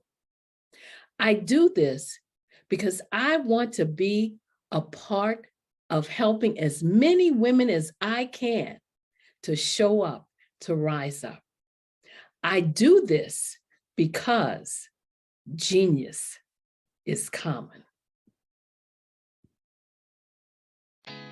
Did you know women represent just 3% of Fortune 500 CEOs and less than 15% of corporate executives at top companies worldwide?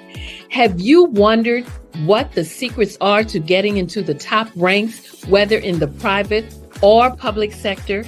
Do you want to figure out how to stop being held back in your career or passed over for promotion? Then you're in the right place. Hi, I'm Dr. Madeline Ann Lewis, President and CEO of the Executive Women's Success Institute. I have decades of experience in the military, the federal government, and corporate America, and my mission is to help women succeed and tap into their full potential. I want to reach 1 million plus women around the world to become the leaders they are meant to be. So if you want to move into a management or executive level position, or maybe you are a female veteran transitioning out of the military into business entrepreneurship, then reach out to the Executive Women's Success Institute at 301-693-3284. Let us get you on the fast track to success.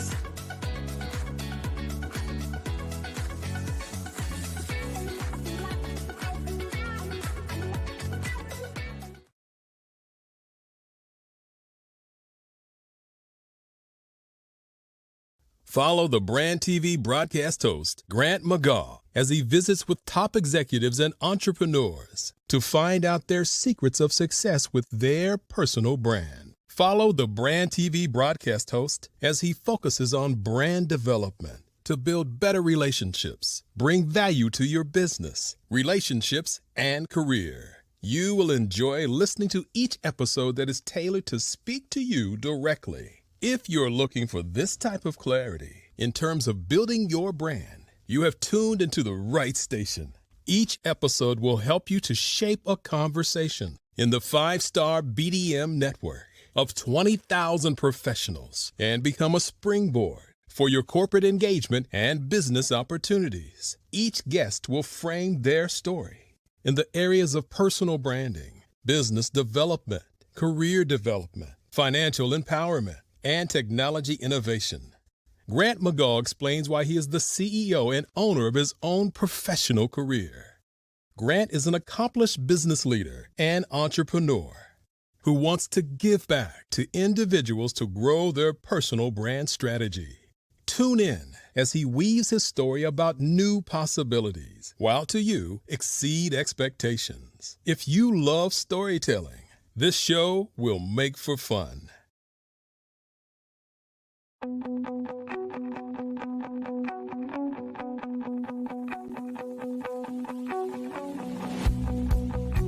I am Black Business. From the moment I wake until the time I sleep. Yes, I am Black Business. I am Black Business. Tell me, are you Black Business? I am Black Business. Do you support Black businesses? Listen, I support Black business because I am Black Business.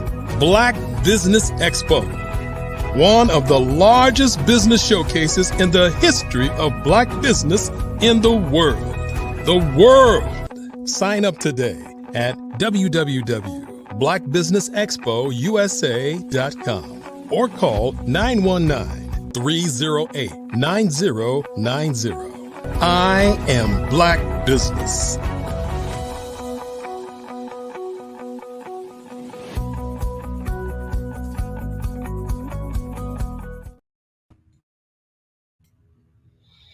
Good morning, business owners, entrepreneurs, thought leaders, and corporations. Welcome to the Black Business Network. My name is Crystal Gomez. I am your business moderator for this morning on the Black Business Network. The Black Business Network is a 24-hour business network showcasing Black businesses, business owners, entrepreneurs, and thought leaders worldwide. We have speakers from North Carolina, London, Singapore, Africa, Japan, and cities all over the United States. The Black Business Network is a global community sharing its business knowledge to empower, inspire, and educate businesses about business. Our next speaker is Tandra Price. Dr. Tandra Price is a seasoned professional with over 20 years of experience, based in Oklahoma City, Oklahoma. Her passion lies in the transformative power of networking, where meaningful connections can lead to incredible opportunities.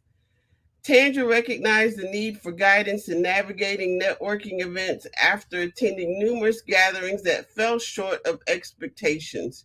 She saw people struggling with conversational skills and sought to change that. Through her strategic approach to network development, Tandra empowers entrepreneurs to win.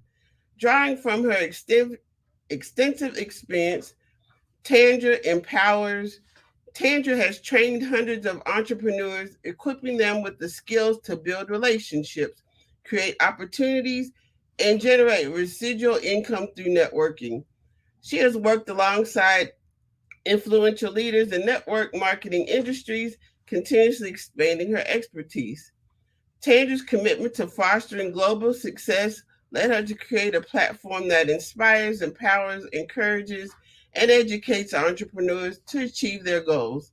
Tandra's impact extends beyond her network growth work. She co-hosts networking group discussions and frequently serves as a guest speaker on podcasts and at other speaking engagements, sharing her insights and expertise. Tandra Price is dedicated to empowering entrepreneurs and creating a world where everyone can achieve their full potential. I present to you Dr. Tandra Price.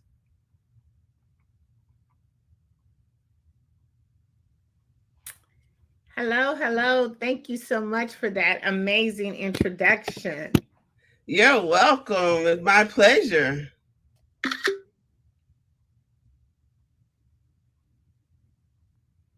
Okay, so let's just jump in real quickly.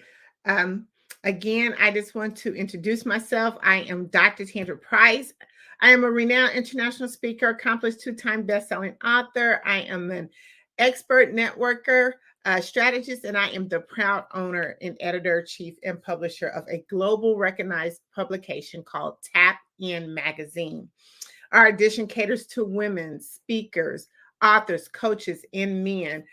We help them make it so easy and seamless for you to spread your messages and to reach a broader audience and to generate more valuable leads. Today, I'm going to be talking to you about the power of mastering the art of communication. And we're going to talk about that in 4 different ways. We're going to talk about, the best way to start a conversation, when is the best time to network, and what's your plan when it comes to networking and communication? And how do we incorporate one of the most powerful, free online communities, which is LinkedIn, to help us master the art of communication? And our 5th way, we're going to talk about how do we really master communication with our visibility, and how Tapped In Magazine can help you increase your visibility and broaden your audience. So I don't know if you're aware or not, but there's approximately every 2 minutes, there is a conversation taking place.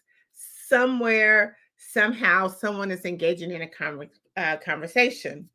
And a lot of times we don't really realize the fact that conversations are happening because they're really overlooked. There's something that we just automatically assume that just happens because it's always on autopilot. I mean, if you look at right now, you turn on your television, there's communication going. If you look at a lot of your social media, communication is going on. But it happens so frequently that we really don't pay attention to it. Is communication and networking together. I really like to take the form networking and convert it into communication, because anytime that we're trying to send a mass message over to a broad audience, we're really communicating. A lot of people don't really look at it that way because of the terminology from communication to networking. But I'm going to give you just a couple of ways and platforms that where communication networking actually takes place. I mentioned a few of them earlier. One, we're looking at Facebook. We always do communication via phone, video chatting, messaging app, even team chats. A lot of corporations use team chat to kind of get, again, a mass message out to their employees or their organization. We look at Instagram. Twitter is another one. Skype, which is not often used as much, but it still exists as one of those platforms for communication. We have Google Meets, which is a lot of people use that in the different form of Zoom because they feel like Google Meet is a much more better platform. Again, we have Zoom, Slack, WhatsApp. WhatsApp is a really popular platform where a lot of communication takes place, and you can reach a broader audience because you can reach anyone in the world through WhatsApp. And of course, we have Streamline, which is one of the popular platforms that we use today here on the Black Business Olympics. But again, I want to kind of, again, as I mentioned, take communication and networking. They're really a combination together. I like to use the word communication. So throughout our conversation or throughout my presentation today, you always hear me say communication, but it's basically a form of networking. Again, it's anytime any individual shares information or insight about their area of expertise. If you are in business, or if you're selling a product, if you're trying to tell a story, or even if you're trying to meet someone, even if you post anything on social media, it is a form of communication and networking. See, because you want to ensure that your message gets sent to the right target audience. Whether you, again, are making a post, whether you're doing Facebook, there's a certain audience that looks at you, that's paying attention to you. And you want to make sure that you have a clear, concise message every time that you actually are trying to connect with someone. So let's jump in real quick, or dive in real quickly. You know, what's the best forms of communication? Well, these forms, I'm going to tell you these strategies. There's something that we do automatically. We really don't notice it. But let's just kind of take a real quick step into those. One is we're always introducing ourselves.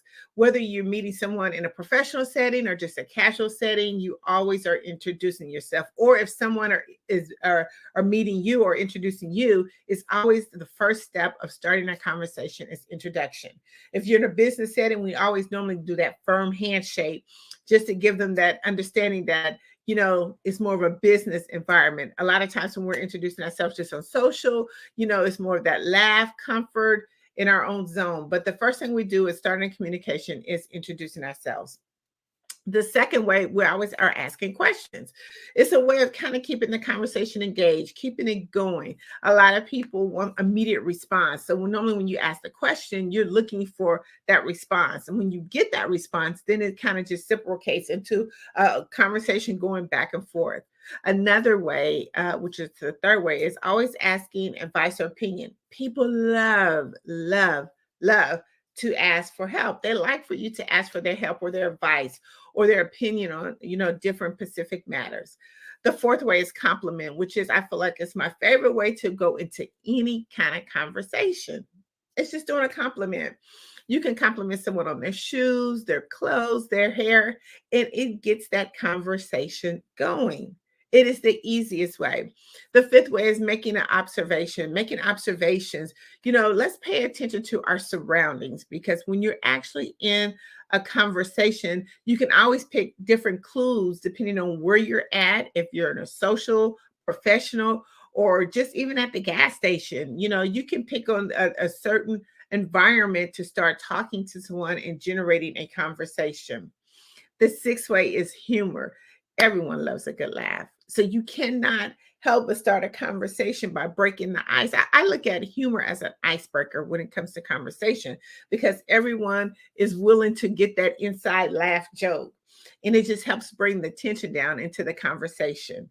Storytelling is the best way to get to know who your prospects are, because they love to tell a story about a certain experience that they've done, or something they've done in their job or their corporate business. Storytelling is always a way of you defining if you can be of assistance to the person who you're actually talking to, or if you could be the best referral for them.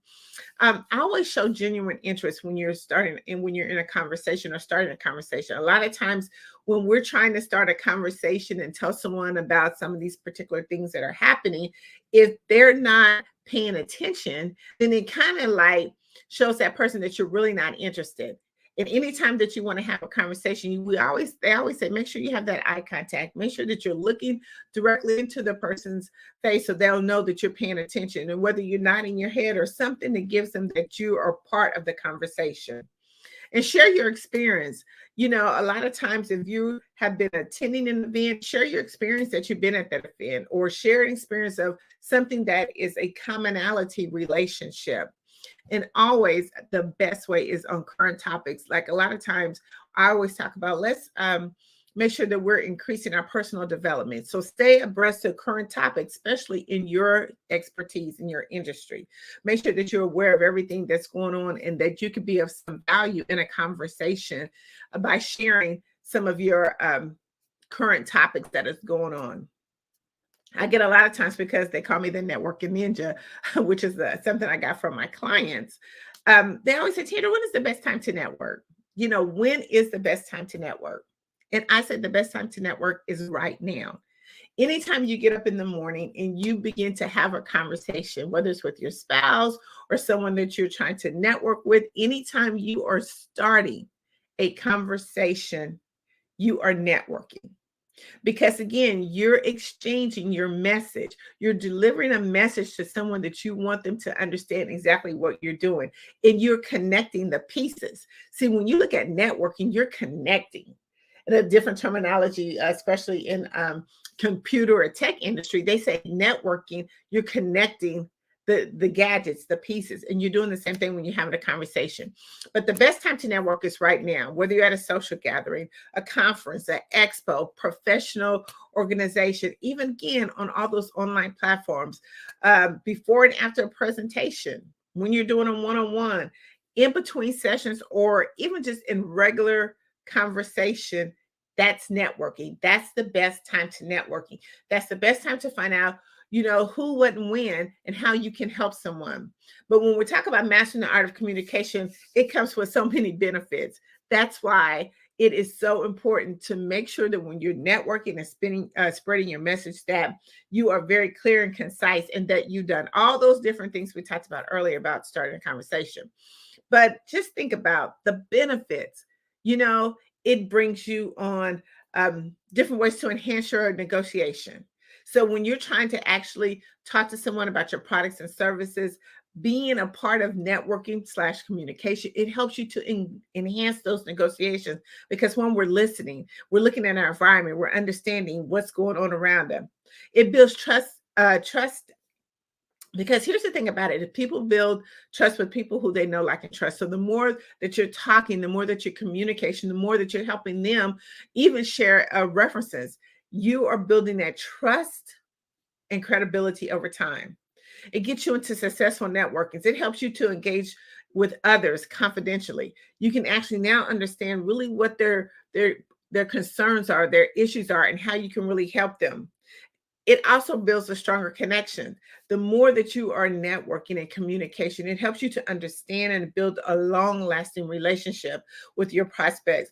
But it also builds loyalty and support. I mean, you can receive more support from others when you are communicating and networking, because they understand actually your industry. They understand exactly where you're going. They understand your vision and mission. See, it helps you also as a benefit increase your visibility. The more that you are networking and communication, that means the more you're out at different social events. It's helping them understand who you are. It's helping with your branding.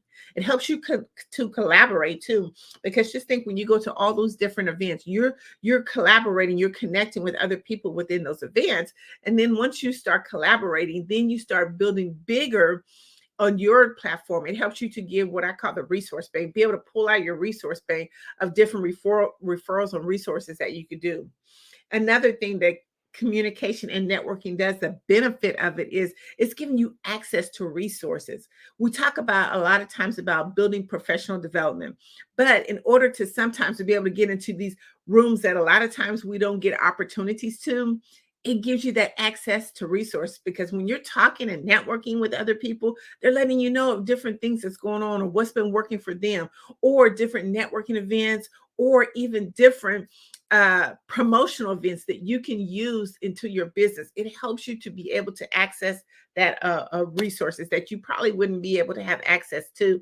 Again, brand awareness. We always want to make sure that our brand is out front and forward. I always call it, it's the store display of your it's the window display of your store. Branding is so important because when they look at through the window of your store, your brand has to be present right then and there. It helps you to promote your business and to a bigger audience. Another benefit of networking / communication, it gives you access to some of the decision makers, which we're going to talk about a little later, about the major big platform that is so underused. It helps you identify trends too, like what's going on in the marketplace. When you're not networking and communication, you really don't know. We have to step out of that comfort zone. You've heard that saying, right? Get out of your comfort zone. And that's really the benefit of networking and communication. And it helps you get so much business growth as well.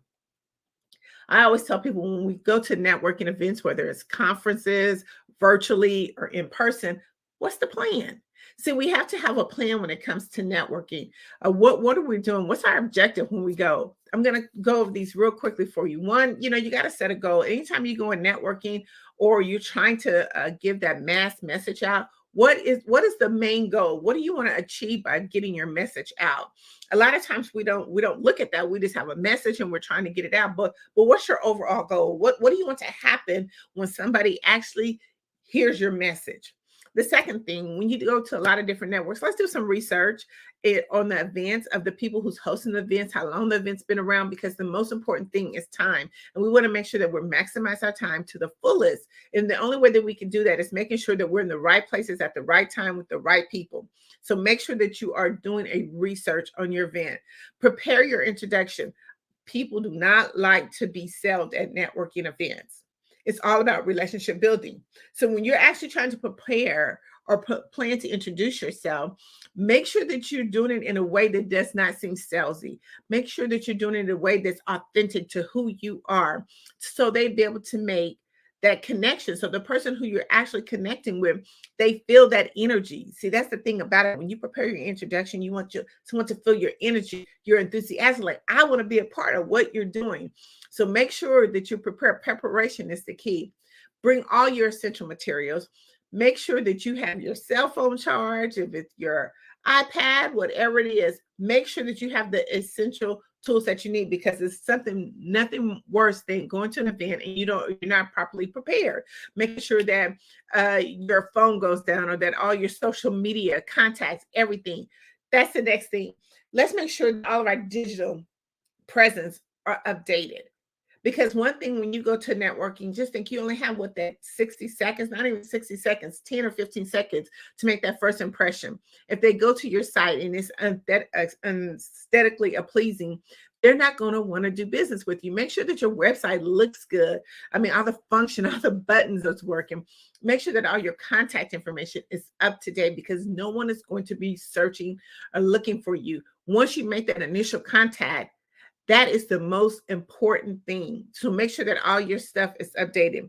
And another thing, when you're actually doing networking, make sure that you're active listening, because what happens is if you're not actually listening or doing active listening, when you go back for that follow-up process, you can use some of those key methods or those key things that person said that's going to help you generate and connect even better Make sure that you at least go to an event, no matter virtually, in person, that you're connecting with 5 people. Even if you go out and about on your daily plan, make sure that you connect with 5 people. There's nothing wrong with walking up to someone and connecting with them. If you're an introverted person, don't like to talk, guess what? We're your brand. Make your brand stand out. Wear bright colors. Just smile, because that will actually start the introduction. That will actually start a conversation. It will actually open up the doors for you to be able to make that 5th or that 4th connection for the day. Another thing, when you're talking about, connecting with at least 5 people, join Facebook groups. A lot of times these conferences, they have Facebook groups because they're trying to build a community. The best way when they're trying to build a community, that they want you to feel good and welcome when they come into their event. And how they do that is through Facebook, because the people that join their Facebook group, it gives you an opportunity to go through the Facebook group and connect with 5 or 10 people. They do that a week to 2 weeks before their event, because they want you to already be able to connect with someone. Remember, when you're out here doing these events, the whole goal is for them to build communities, to build those resources, to give you access to things, to start communicating and talking, breaking the ice, so it doesn't feel awkward when you actually go to the event or if you see them virtually online. Always have a follow-up plan. Do not go to an event without having a follow-up plan, because you've wasted your time. You wasted the valuable time that you could be using to do something else to help be more productive within your business. I talk about 10 income producing activities that we should be doing before 10. And if you're going to a networking event and you've went that whole event, didn't get 5 contacts, didn't even, stop to even make a proper introduction, then you've wasted valuable time that you could have been using. And right now, time is of the essence. We want to make sure that we're maximizing our time. And one of the things that a lot of times people say when they go to networking events, oh, it didn't work for me. Okay, did you have a plan? Let Tapped In Magazine help you to develop that plan, so when you go to these events, that you're maximizing your time, you're getting the maximum benefit for every time that you go to these events. I talk a lot too about virtual events. A lot of times virtual and in person, they kind of work similar to same, but make sure that when you're at on a virtual event, make sure that your equipment is set up. Make sure that you're in a nice, comfortable setting. Make sure that your background is well lit up. The space is good. Make sure all the technical pieces, you can hear your voice, your speakers, any of that stuff. Make sure that, most importantly, that you're on camera. People do business with people who they can see. So make sure that you're on there, and make sure that you're taking notes. Another way of being active on a virtual is, raising your hand, making comments in the chat, connecting with those people that are in the chat. That's another way that you can get contacts, is talking with them, sharing your information. Make sure that you are maximizing your event to the max. Real quick, I always say there's 8 types of networkers, and I'm going to go over these networkers real quick. The first one is always the social butterfly. So when you walk into a networking room or even on a virtual setting, do a 360 panoramic view of the room. It doesn't hurt, because when you look at the room, all your networkers are going to be in different spots of the room. You have your social butterfly, the one that is the loudest, is attention grabber. They're loving the event and they want you to enjoy the event too. So they're going to be able to ones to kind of bring you along into their group, introduce you to some people that are at the event. Then you have number 2. I call them the expert or your business promoters. These people, they're not really thinking about, networking. They're only there to promote their business. They're going to be in a corner where you're going to see the people maybe crossing their hands, and they're just going to be eye focused on that person, because whatever they're saying is so interesting. They're just there to promote their business. Then you have those people that I call the third networker, is those inquisitive mind people, or fear of missing out type people. These are the type of networkers that attend events and gatherings just for the insight. They ask questions. They want to engage in the conversation. These are the people who are just got an inquisitive mind, like, oh, who came to this event? Oh, I saw such and such at this event. So they're looking around and they're asking questions. The 5th person is the buffet eaters. Okay, so I always say that the conversation doesn't start at the beginning of the buffet line; it starts at the end of the buffet line. These are just networkers who just come for the food, basically, just for casual outing. They're attending the event, they love the event, but because they've been in the buffet line, you can hear from coming down the line, who's what company's doing what people are the who's that you need to connect with. The sixth type of networker is I call the walker connector. This is a type of networker that focus on just building relationships and connecting with people. They're proactively seeking out opportunities to introduce other individuals. They're looking to build their referral base, their database. So when their clients come to them, they're that one-stop shop. See, they're the people that, you know what, here's a referral, here's this type of person to meet with. It's like almost going into a networking event and you say, hey, I hate networking and I don't want to go by myself. Well, if you get connected with the walker connector, it's like you two are both working the room. Then you have the digital networkers. These are people that they're not going to do anything with you except on digital. If you're not on the digital space, in some of those different platforms, they're not going to network with you. This is how they utilize these online platforms. They want to make sure that the best way for fast, effective networking is digital marketing.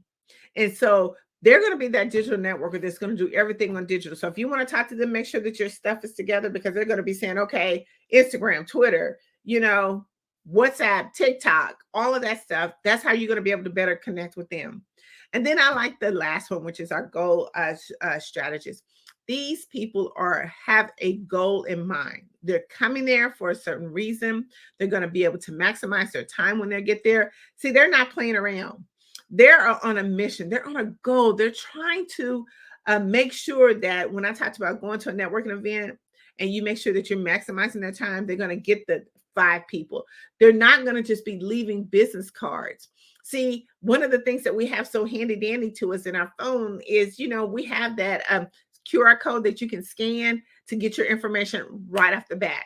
So that's why you want to make sure that you have all your information together. But they're on a goal because, see, they're trying to build their business and they know exactly who they want to talk to, where they want to talk to, because they've done the research on who the people are in the network. They've looked at the Facebook group. So these people, these networkers, they have a strategic goal that they're looking for. So you can't mess with them. So you got to think about, when you go to a networking event, what type of networker are you and where do you want to be at in the room to get the best value, maximize your time. I want to talk about, our fourth one of how to master the art of communication is, how does LinkedIn help you with communication? I don't know if you realize, but LinkedIn has over 810 million users. Over 810 million users. Did I mention it was a free platform? It is a free platform. This platform is so underused because we think a lot of the other social media platforms, but this platform, I love it because this is where your decision makers are. This is where people who are actually looking to do business with you. But how do we do it? We have to start the communication. We have to make sure that our communication is clear, concise, and memorable. See, we do a LinkedIn bootcamp, and we help you to mastermize your LinkedIn profile. But we take it a step further because we go through a whole 6 weeks worth of intense communication on your LinkedIn profile, and you'll be amazed of what your LinkedIn account can do for you, free or if you have the paid version. But the very first thing is I talked earlier about is that your business is your storefront. It's like your window display. So when they open up the door of your business, you want to make sure that you have everything intact. And that's how LinkedIn can help you. So let's dive into some real quick ways of how do I really mastermize this. And again, we'll be talking about this in our 6-week LinkedIn bootcamp, but we also do a weekly, how do I leverage and maximize my LinkedIn profile? And I'll give you both of those links if you're interested in wanting to use this over 810 million user platform. But the very first thing you need to have, just make sure that you have a professional picture. A lot of times we look at our profile pictures and they need to be very clear and crisp. Make sure your profile picture is inviting. See, a lot of times we get into those studios and we make those very, poses and we make them look sharp, but are they appealing? Are they friendly? Do they make it seem like, hey, you can come talk to me? Like, I'm open. The next thing you want to do is make sure that you have a headline. It is so important that your headline is your branding. So if your headline is not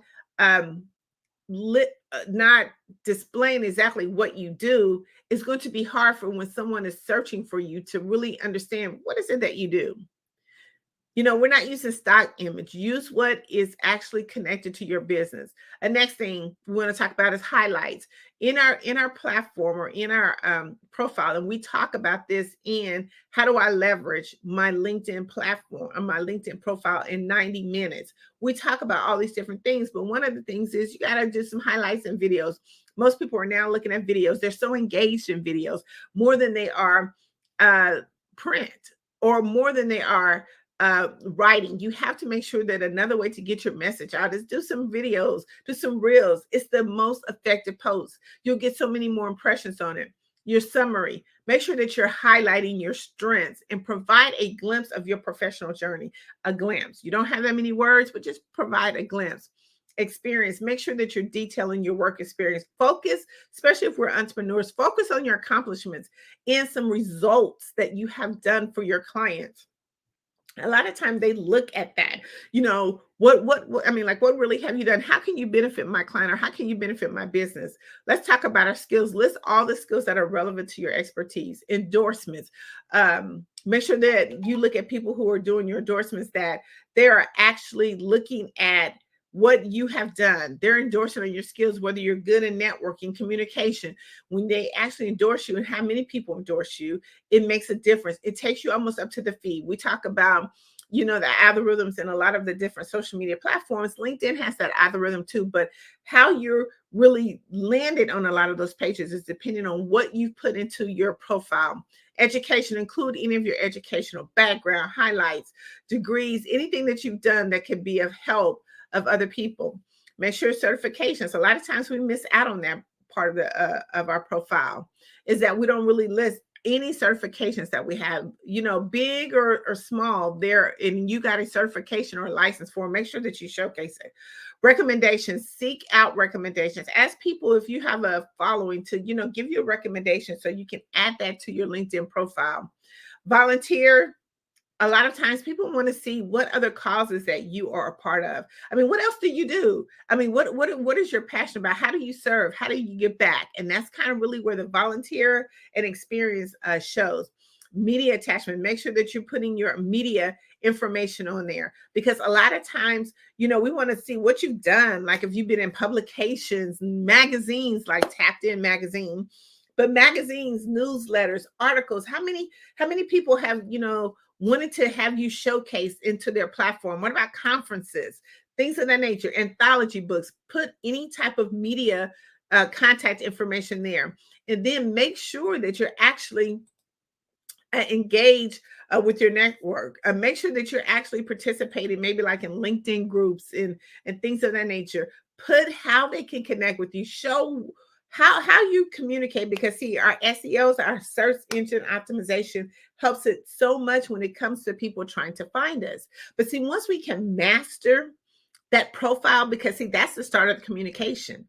And here's the crazy thing about it is, when we think about that, we kind of look at just skimming on that. That's why it's not really utilized, because you feel like, okay, I can go to Facebook, I can go to Instagram. Okay, you have to look at and take some of these same things over to those different platforms, because if your client or your ideal client hangs out in those areas, then you want to make sure that, hey, this is about me. This is how you can connect with me. This is why you want to, you know, join my programs, join my classes, my workshops. They have to have a reason.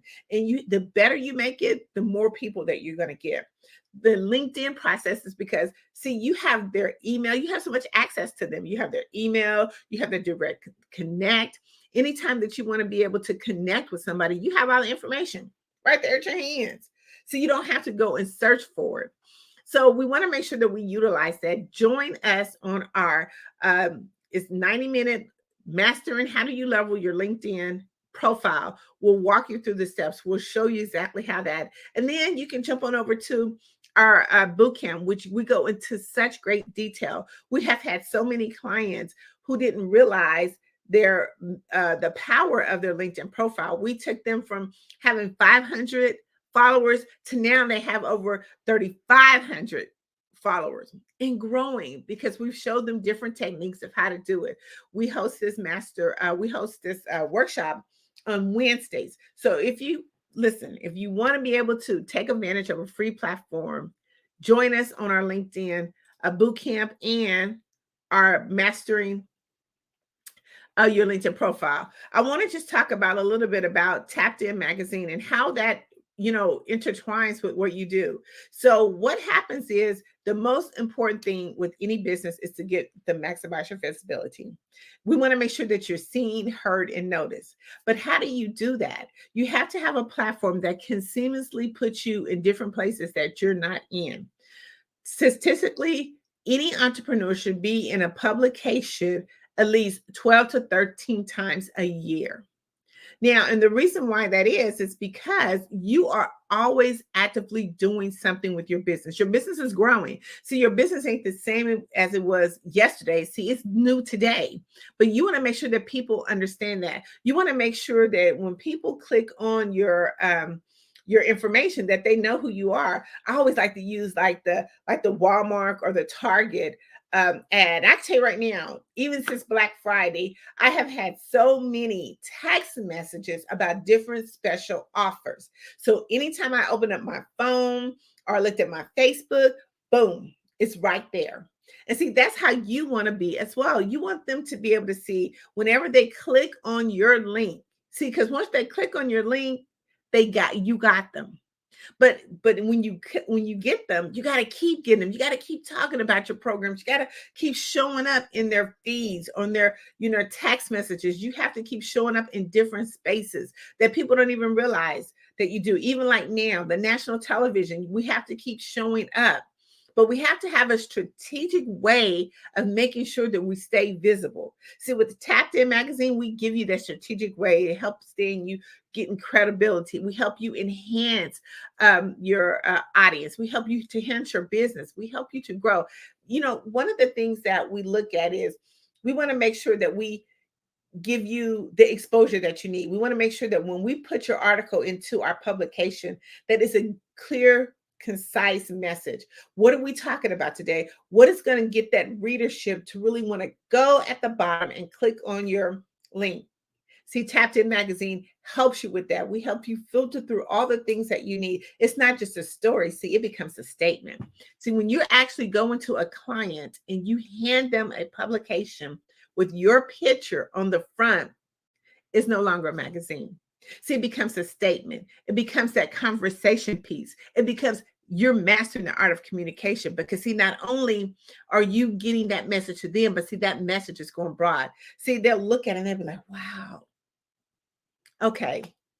See, they've taken the time to strategically increase their visibility. See, another thing that with all the mastering of art of communication, you got to get your voice amplified. How do you amplify your voice? Like, how do you scream out loud without really screaming out loud? How do you do that? See, Tapped In Magazine helps you do that. One of the things that everybody wants to do is have that global audience. How do you get into a global audience? A lot of times we go into stages and we talk internationally, but there's much more to a global audience. How do you actually be able to be like on their platforms, on their newsstands, in their feeds? See, we make sure that by our global reach, especially being in the UK, it gives us access to those people who we're trying to connect with. We talked about when is the best time to network. Right now. So when we look at Tapped In Magazine, we look at taking you every space that we go, like we're going to the Super Bowl. So when Tapped In Magazine goes to the Super Bowl and we make everything aesthetically pleasing for our clients, people click on the message and they're like, oh my God, you have X, Y, and Z. But see, here's the unique thing about how we help you to amplify your voice is that when you come into our publication, everybody gets on the front cover. Let me say that again. Tapped In Magazine, everybody gets on the front cover. We normally take up to 15 people per publication, but every person gets on the cover of that. Let me tell you why that's so important. See, we wanted to be unique. We wanted to change the networking space. We wanted to make sure that everybody's voice get heard multiple times. And how do you do that? By being on the front cover. Because see, the more times that you're on the front cover of Tapped In magazine, the more people from the other networks are going to be looking at you.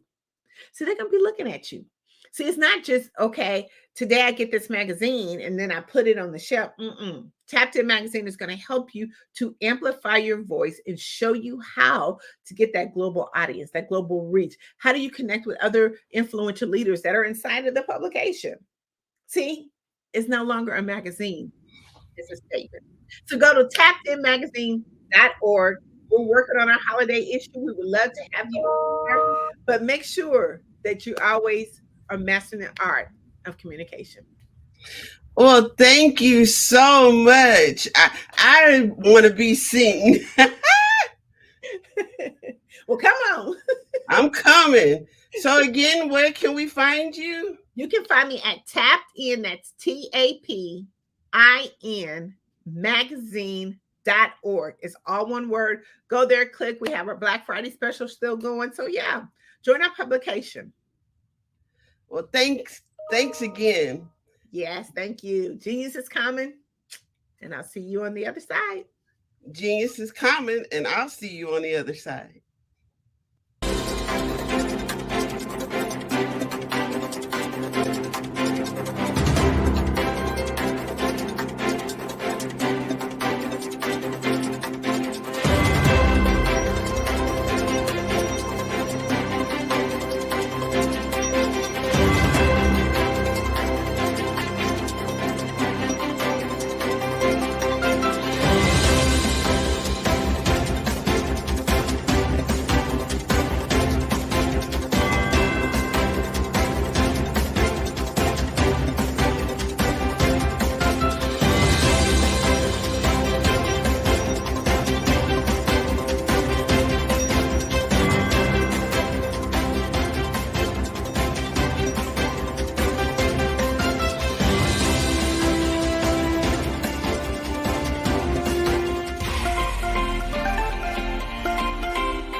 Dr. Eric Kelly III and a host of phenomenal speakers from all around the globe for this 7-day virtual event that you don't want to miss. The mission of the Black Business Expo is to raise scholarship money from kids all the way from high school, all the way from college. The Black Business Olympics is one of the largest Black business showcases in the world. It is an opportunity for businesses and companies to showcase their businesses globally. We are going to be giving away laptops up to $5,000 away to students. Again, I'm Olivia Appleberry, the founder of 2 Cents Finance and one of the speakers for the expo. I am so excited to see you there. For more info, go to www.blackbusinessexpousa.com or call 919-308-9090 and hope to see you there.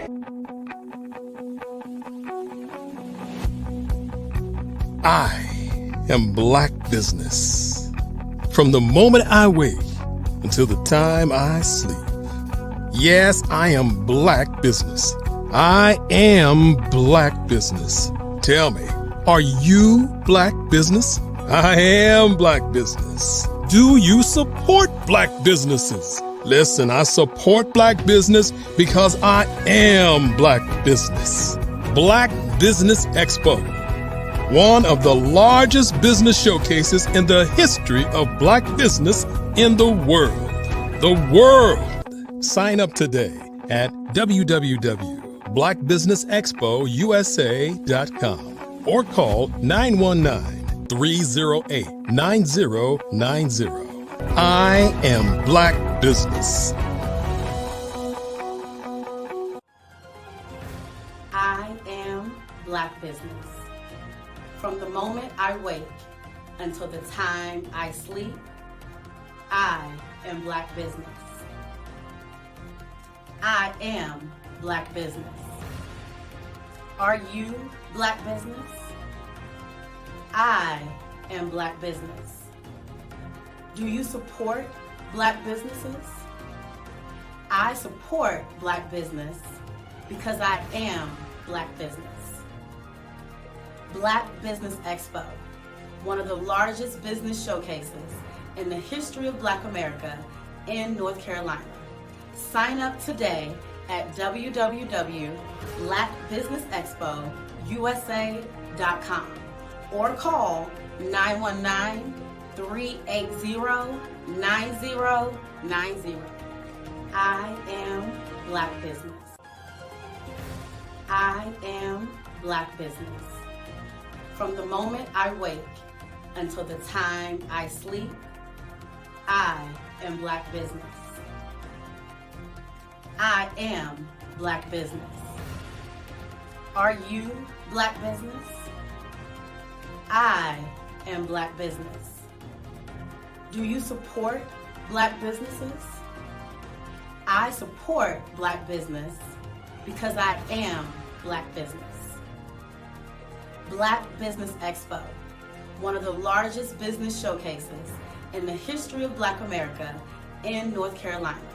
Sign up today at www.blackbusinessexpousa.com or call 919-380-9090. I am Black Business. I am Black Business. From the moment I wake until the time I sleep, I am Black Business. I am Black Business. Are you Black Business? I am Black Business. Do you support Black businesses? I support Black business because I am Black Business. Black Business Expo, one of the largest business showcases in the history of Black America in North Carolina. Sign up today at www.blackbusinessexpousa.com or call 919-380-9090. I am Black Business. I am Black Business. Are you a forward-thinking entrepreneur or business owner? The world is changing faster than ever, and it's time to pivot and adapt to the future. Hello LLC is here to help you do just that. Hello stands for helping enterprises leverage leading-edge optimizations. Our innovative solutions can streamline operations, reduce overhead costs, and give you a competitive edge in a market projected to reach $5 trillion by 2030. By pivoting to the metaverse, businesses can tap into a rapidly growing market that is projected to be a significant part of daily life for 25% of Americans by 2026. As a full digital metaverse agency, the Hello LLC can help you create custom solutions to streamline operations, increase productivity, reduce costs, and drive brand recognition. Why should you pivot to the metaverse with the Hello LLC? By leveraging cutting-edge technology, you can provide immersive experiences for your customers, expand your global reach, and unlock new revenue streams. Contact us today to make the pivot.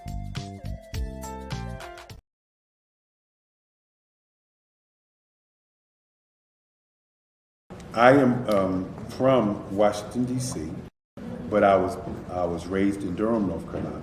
I came to Durham when I was about 5 or 6. And then I travel back and forth to D.C. because it's where my people are from. One of the unique things about my family is my mother, she's also an artist. She does quilting. And she does a lot of artistic things. And then my son, he draws with both hands, his right hand and his left hand like I do. So that's kind of a family trait. And then my other son, he's a videographer. And my daughter, she works, she's a regional vice president for Sunglass Lab.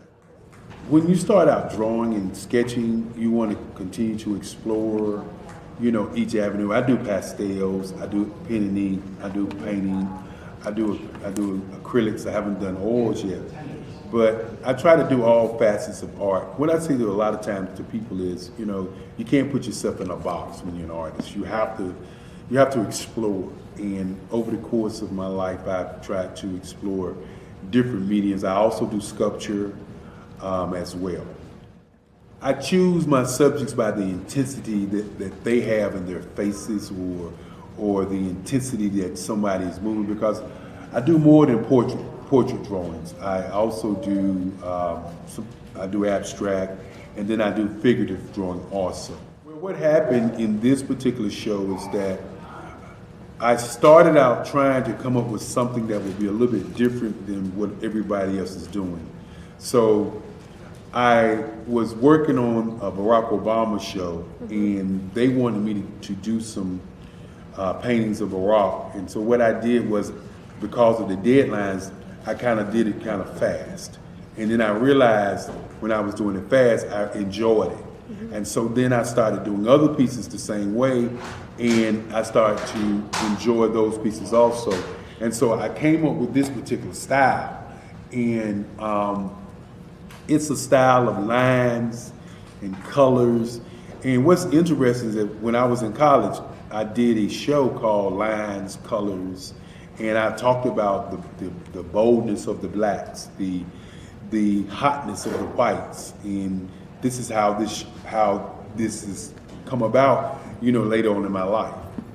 And the colors comes from a lot of the entertainers that I work with, where they wear different colors. They don't wear, your plain reds or your whites. They wear different colors, and so that's also another piece of what's giving me the colors.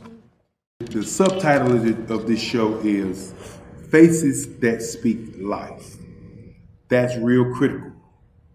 Faces that speak life. Each one of these pieces is a life source and a life energy that's being put on display for people that are looking at them. I always say in terms of my art, it's not important that I draw them. It's important what you get out of what I draw. I don't try to just draw it because you like it. People wanted me to do prints. I didn't do prints.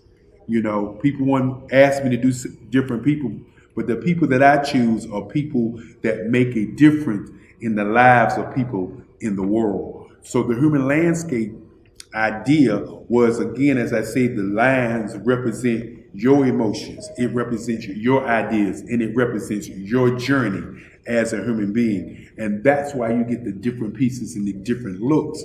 And as you notice, I try not to do one look that looks alike another look.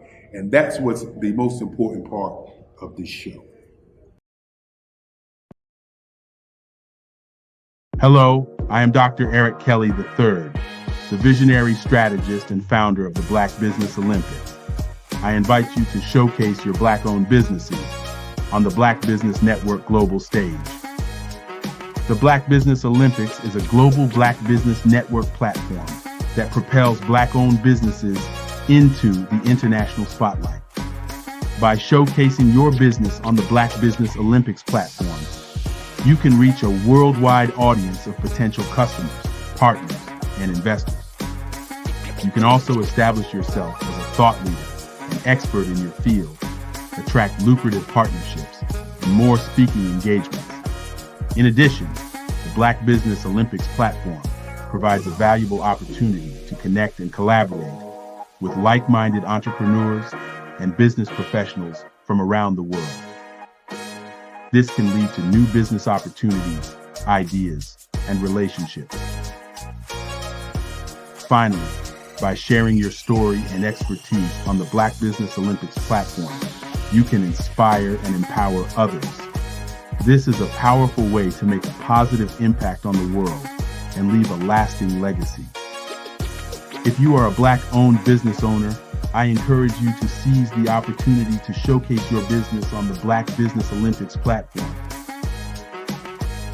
It is a once-in-a-lifetime opportunity to make an indelible mark on the world. Be one of the 1,000 visionary entrepreneurs who are changing students' lives, shaping industries, and leaving an unforgettable legacy for their families. Unleash your voice on our global stage and watch your business thrive. Black Business Olympics is one of the largest Black business showcases in the history of Black business in the world. Yes, the entire world. Just give me a call today at 919-308-9090.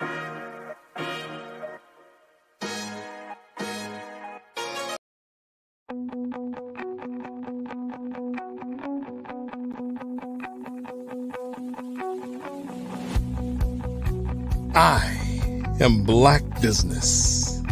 From the moment I wake until the time I sleep. Yes, I am Black Business. I am Black Business. Tell me, are you Black Business? I am Black Business. Do you support Black businesses? Listen, I support Black business because I am Black Business. Black Business Expo, one of the largest business showcases in the history of Black business in the world. The world!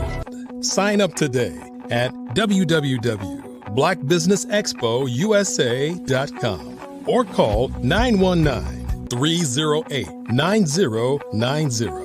I am Black Business.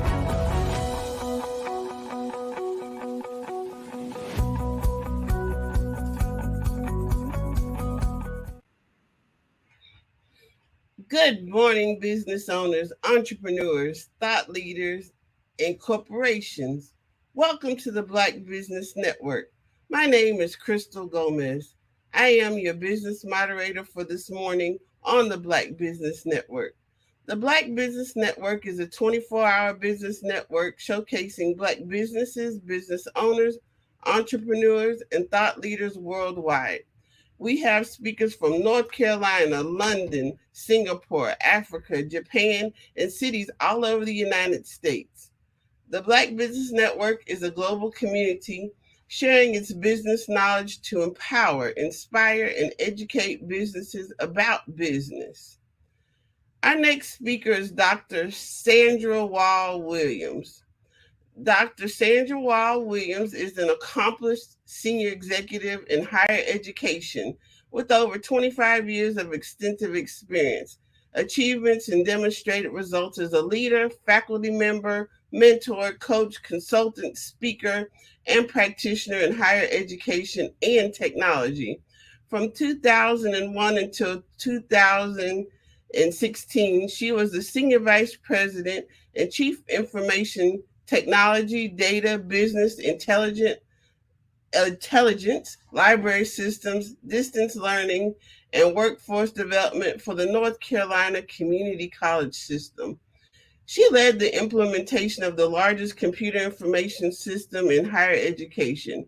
In addition to training and development, instructional technology, information technology systems implementation, information technology security, technology infrastructure, software design, digital transformation, distance learning, and data systems.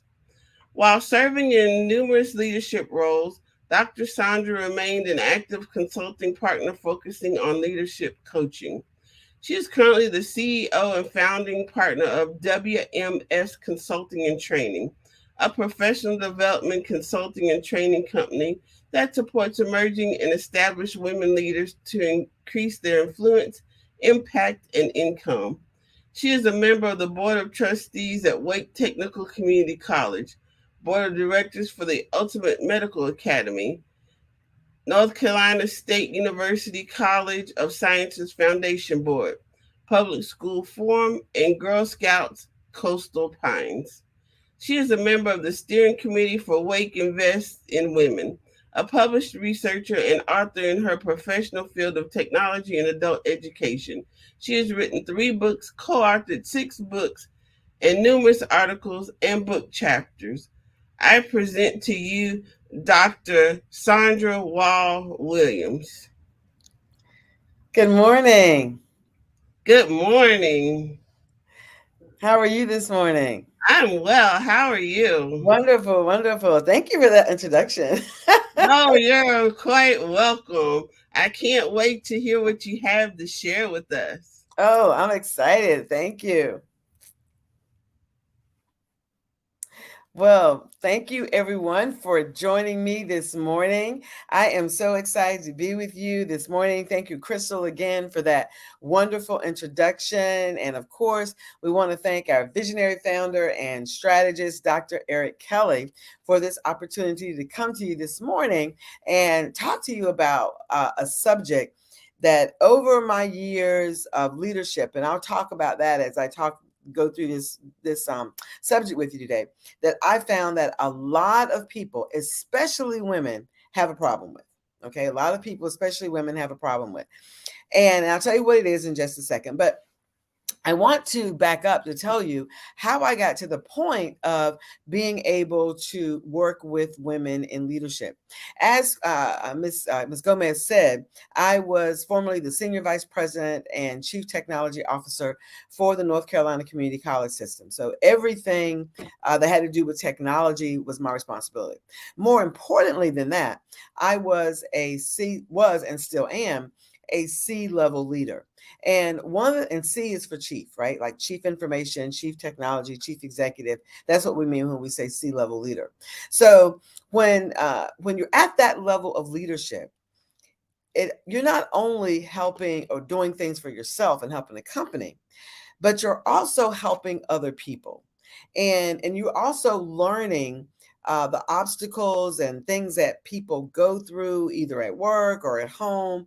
And so one of the things that's very important when you get to a certain level of leadership is not only that you see these things happening, but you also determine what are some processes that can help people as they go through obstacles at work, at home, and that sort of thing. So that's what we're going to talk about today. I'm going to give you some specific instructions on how to overcome obstacles in your life, your career, or your business. Now, if you already don't have your pencil and paper or whatever you're taking notes with, I would advise you to go get it now. I'll give you a minute to go get it so that you can take some notes, because I guarantee you're going to want to write this process down. You're going to want to write this process down so that you can apply it to what it is that you may be experiencing at this time. Now, while I was at the North Carolina Community College System, one of the things that I saw was, especially for women, was that women did not have we had leadership opportunities, but in terms of leadership training and that one-on-one mentorship and those kind of things that help women to become better leaders and help us get to that next level, that was missing. That was missing. And because of my position at the time, it was just difficult for me to be able to actually develop that kind of program, especially across 58 colleges. So when I retired in 2016, one of the things I said, I want my company to be able, the company that I created, I want it to be able to support women in leadership. And that support is through coaching, through mentorship, and through training. And I also do a lot of leadership consulting. So when I started the company, like I said, the focus was on women in leadership. And my specifics that I really work with are women in technology leadership. I work with all women in leadership, but I work a lot when I go into corporations, work a lot with women in technology leadership. Now, here's what I want you to remember also about me is that I was at a C level of leadership. And many people think, well, when you get to C level, then you made it. What else is there to do? But I will tell you, after you leave the C level or at the same time, you should be looking for board leadership, because board leadership is different than day to day. And I'm not talking about your nonprofit boards are great. Get on them, okay, because they give you experience. But I'm talking about compensated corporate boards. So that's what I do now. I am on 2 compensated corporate boards for 2 companies, and they actually compensate you for your expertise. That's why it's so important that as a leader, you not only begin to look at how you do your day-to-day work, but you also determine what kinds of things can I add to who I am so that I can make myself more marketable, okay? So that I can do the kinds of things that I need to be able to do for myself whenever I get ready to start a company. Because you see, one of the things that I did while I was still working, and I went through all the permissions, because when you work for state government, you've got to go through the right permissions. So I went through all the right permissions and I started my own company while I was still there. Had nothing to do with what I was doing in state government. It was all about leadership training, leadership coaching and mentorship, right? And so when I started the company, I did that while I was working so that I could see, okay, what kinds of things do I need to add to myself? Okay, what kinds of skills, competencies do I need so that I can be a better person, not only for who I was working for, but also for my own company when I got ready to step out and do that on my own. And so when I did that in 2016, I realized, you know what? I bring a lot to the table, and so do you. But the thing about it is, so many times we don't realize what we bring to the table. Okay, and we'll say that for another session. I think we'll come back in December. Maybe we'll talk about what do I bring to the table, or how do I determine what I bring to the table. Today, what I want to teach you, hopefully by now you have your pencil and your paper. Today, what I want to teach you is how to overcome obstacles. How do I overcome obstacles in my life, obstacles in my career, obstacles in my business? How do I actually overcome that? So as you go into the new year, and we're like what? 31 days out now, because today's the last day of the month. So as you go into the new year, you want to already have this process in place, because obstacles are going to come, right? You're going to have obstacles that are in your life, in your business, in your career. You're going to have these, but you need to know how to handle them. So we're going to do 4 things today. You're going to do one of them. I'm going to do 3. How's that? So first, we're going to identify types of obstacles, because there are different types and you need to know the difference. There are 4 types, and we're going to talk about that. Then, as I am talking about the 4 types of obstacles, what I want you to do is I want you to pick one.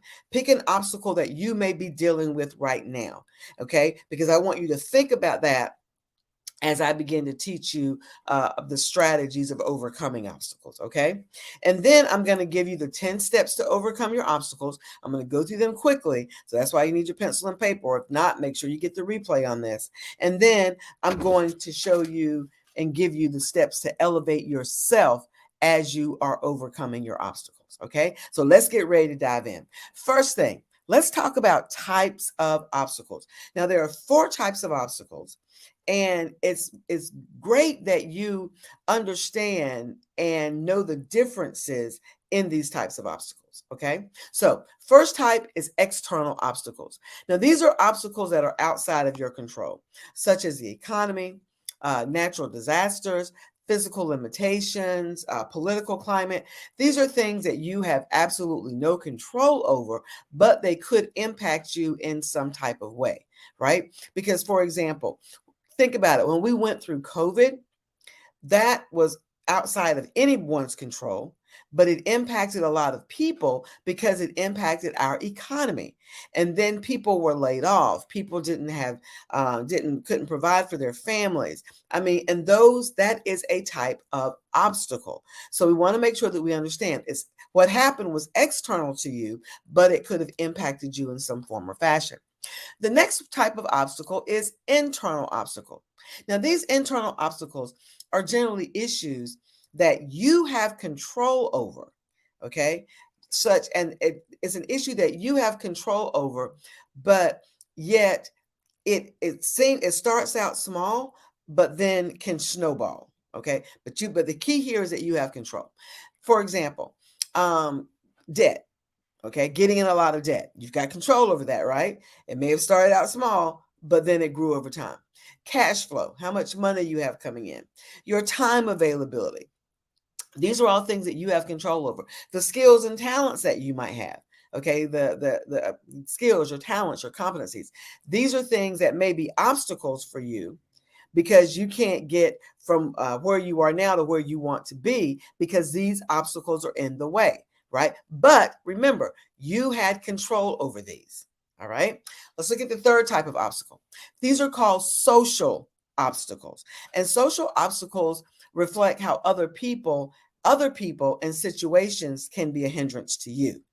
Other people, now this is still other people that can be a hindrance to you. For example, you might be working with someone that's uncooperative. Right? You may need support in something, but you don't have that level of support, or need support from someone, and then they won't give you the level of support that you need.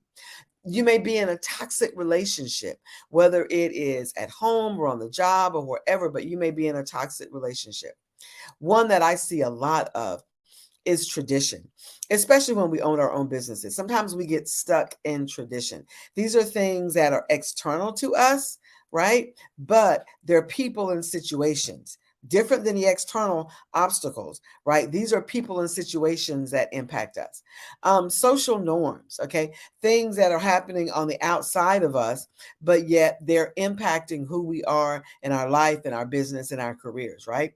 So you've got external obstacles, you've got internal obstacles, you've got social obstacles. And the third type of obstacle, this is the one that most of us experience, or almost all of us have experienced at one time or the other, and those are our personal obstacles. Okay, our personal obstacles literally are how you get in your own way. Sometimes you may have heard that there's a book that's been written about getting out of your own way, right? And these are obstacles such as bad habits, fears, your own emotional dysfunction, your own limiting beliefs, disorganization. I mean, how you organize things around you. Procrastination is a personal obstacle. A bad attitude is a personal obstacle. So these are the things that when we talk about obstacles, external, internal, social, and personal, then these are the kinds of obstacles that we all deal with. Now, what I want you to do right now is I'm going to give you about 30 seconds. I put my timer on here. I'm going to give you about 30 seconds, and I want you to pick an obstacle. Pick external, internal, social, personal. Pick an obstacle, because what I'm getting ready to do next is I'm getting ready to give you the steps to overcome them. But I want you to listen to these steps as it is reflected upon your own obstacle. Okay, so let me give you 30 seconds. We got about 25 left now, so you can pick your obstacle. Okay, so let's give you some quiet.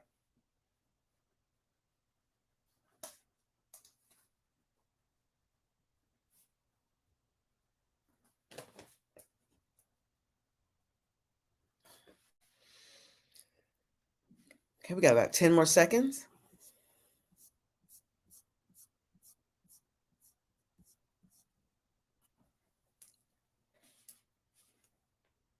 Okay. All right. So now, hopefully you have your obstacle written down, and it may be more than one, and that's fine. But as I go through these next 10 steps, I'm going to go through them fairly quickly. All right. One of the things that I do in my mentorship and my coaching practice is when I work with groups, we actually sit down and we go through each one of these steps and walk through them one by one. The reason being is as it relates to themselves, right? The reason being is because you need to know how these steps relate to what you're experiencing, right? Not what I'm experiencing, but what you're experiencing. That's why I had you write down your steps. And I actually wrote down one myself, okay? So now, step number one. Step number one is to identify your obstacle. You can't, let me say this very slowly. You cannot fix something that you are not willing to identify. And that's what I had you do. That was the first thing I had you do. I said, identify an obstacle. I said, write it down so that you can think about that obstacle as we go through the steps. So step number one is to identify your obstacle. Now, step number two, and this one takes a little work. Step number two is to adjust your attitude about your obstacle. Now, what do I mean by adjust your attitude about your obstacle? When I say adjust your attitude about your obstacle, so many times when we look at our obstacles, we look at it from a negative perspective. Okay, we look at it from a negative perspective. Okay, I'm going to take the obstacle of procrastination. Okay, the obstacle of procrastination. Almost everyone has or will in the future deal with the obstacle of procrastination. So if that's the obstacle that I've identified, say I've got a report that's due. Okay, this is something that I actually dealt with. Okay, not too long ago, had a report that's due on a certain date. Procrastinated a little bit because I thought, oh, it won't take me that long to get it done. But then It's like, oh my goodness, this report is due in like 10 days and I need to get to work. Okay. Now, when we talk about adjusting, as I identify the obstacle. So when we talk about step number 2, adjusting your attitude about the obstacle, what we're looking at here is you can't spend time saying, this is not something I want to do. Okay. You can't continue. This is what hurts us so many times in moving past obstacles, especially one like procrastination, for example. That's a personal obstacle.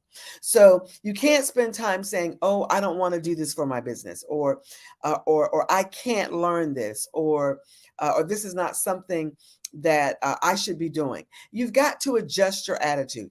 If that obstacle, if what is standing in your way is something that you need to overcome so that you can move forward in your business, that's the attitude you have to have.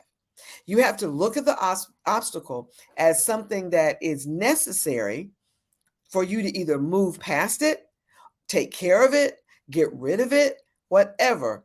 But you need to look at the obstacle as what is standing between you and what you want to do for your business, your career, or your life. Okay. You've got to change. You've got to adjust your attitude. You've got to begin to look at the obstacle as what's in the way. And then that way, when you look at it from the perspective of this is in my way so that I can't move forward, then you'll begin to say, okay, what can I do about this obstacle to move it out of the way so that I can move forward in a particular area? Okay. That's step number 2. So step number 3 is take time to process your obstacle. Take time to process this obstacle. Now, what do I mean by process? When I say process, you need to understand, why is it that this obstacle is standing in my way? Why am I allowing procrastination, for example, to stand in my way? Why didn't I start on the report 6 weeks ago or 4 weeks ago or whatever? Why didn't I start? You have to take time to process that particular obstacle because there's a reason why you didn't. Now, as leaders and as business owners, especially in leadership, sometimes we don't take time to process. Okay. Sometimes we don't take the time to process and to see what's going on and to understand, why is this an obstacle in my life? For when I looked at when I processed my procrastination was more because I had said yes to too many things. Let that one sink in for a second. I had said yes to too many things. And because I had said yes to too many things, then that made that obstacle, procrastination, become an obstacle because I put other stuff in front of that. Okay. I apologize. I'm at my dad's house in Richmond County, and that's his phone ringing, and he's not here. So it's got to ring on. Okay. So now step number 1, identify. Step number 2, adjust your attitude. Step number 3, take time to process the obstacle. Now, step number 4.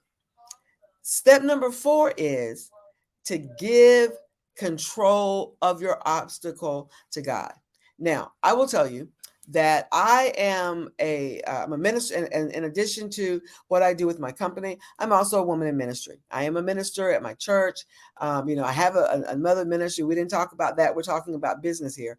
But I firmly believe that in order for you to be able to do what you need to do with your obstacles, you have to pray about the obstacle. When I say give it over to God, you've got to pray about it. You've got to look for spiritual ways of moving past this particular obstacle, as well as business ways and career ways. Okay. So what does the Bible say? And I say the Bible because that's what I believe, right? That's the book that I believe. I know that everybody here may not have the same faith as I do, but I always tell people you have to give control of your obstacle to the one who can actually take care of it. You have the steps to take care of it, but from a higher perspective, we want to make sure that we know that prayer and praise and worship and all those things need to be a part of moving that obstacle past. Because remember, some of these obstacles came to being because of what we did.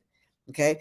Going back to my example, that procrastination on that report, was because I had said yes to too many things. And now I was like, oh my goodness, I am overwhelmed. I can't get this work done. It's not getting done, right? So I had to pray and say, God, how in the world am I going to be able to get this done? Okay. And I had to go in and adjust some things and that sort of thing. But when you look at your obstacle and you ask yourself, okay, what are some, for example, some Bible verses that can help me, that can encourage me as I'm moving past this obstacle? Okay. What are some affirmations that can help me? All of those things are important. Keep in mind what the step 1, 2, 3, and 4, all 4 of those steps so far have to do with you and your actions. Identify, assess, okay, process, and now give your obstacle to God through prayer and praise and worship. Okay, so now let's move into some action. So the first 4 was about you making some changes. Okay, now let's look at step number 5. Now, once you do all of that, step number 5 in this process is determine what actions you can do to move forward. So what is it that I need to do? So what I needed to do is I needed to readjust my calendar because I had to block out times in my calendar to be able to do the work for the report, right? I had to block out time. I had to make sure that whatever I needed to do, I had the time for. So what did that mean? There were some things some events that I couldn't go to. So I had to make a conscious decision to move past this obstacle of procrastination. And keep in mind, the procrastination was my obstacle. But what was the consequence of that? Having to not be able to go to some events that I wanted to go to. All right. So what kinds of things do you need to do to move past your obstacle? Okay, let's look at another example. Say, for example, there's a particular position that you want on your job, and you don't have the education for it, or it has a specific certification requirement and you don't have that.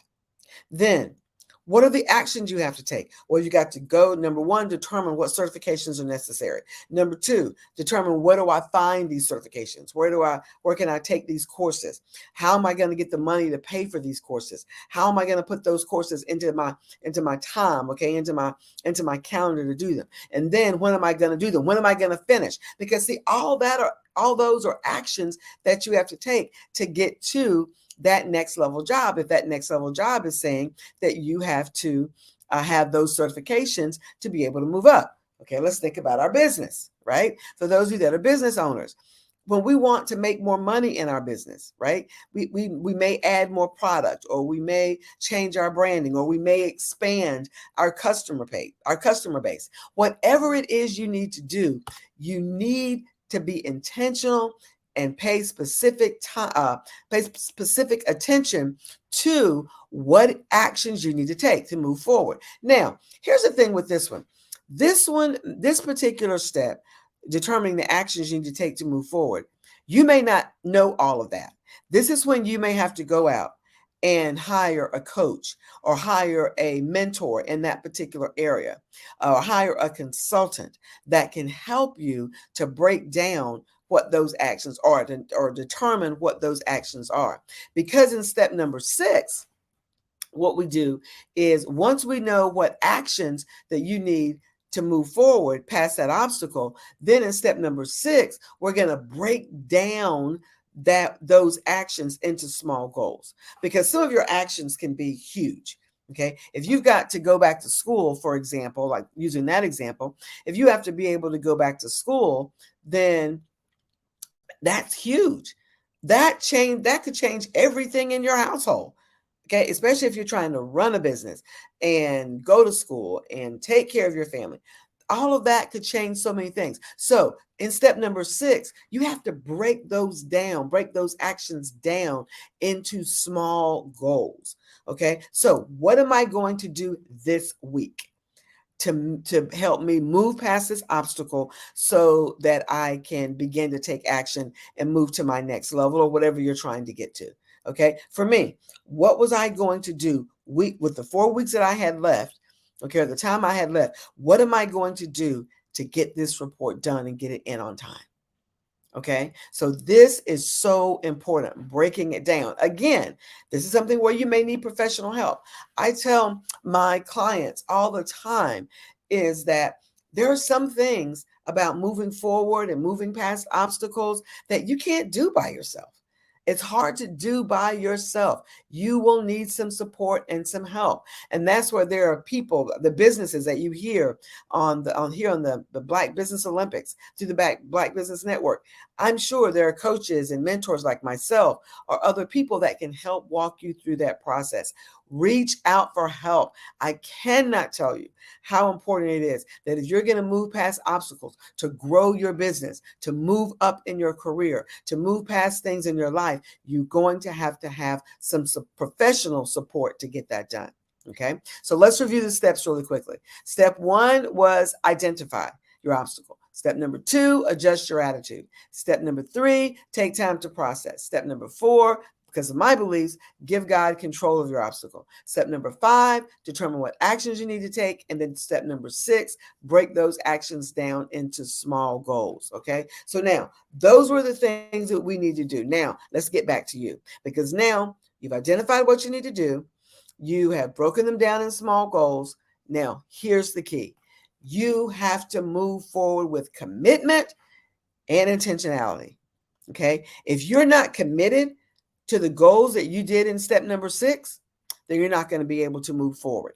Okay. Because for you, it's just going to be something on a sheet of paper, something that looked good at the beginning of the year, but not something that you're not committed to doing the work. Let me tell you, moving past obstacles is hard work.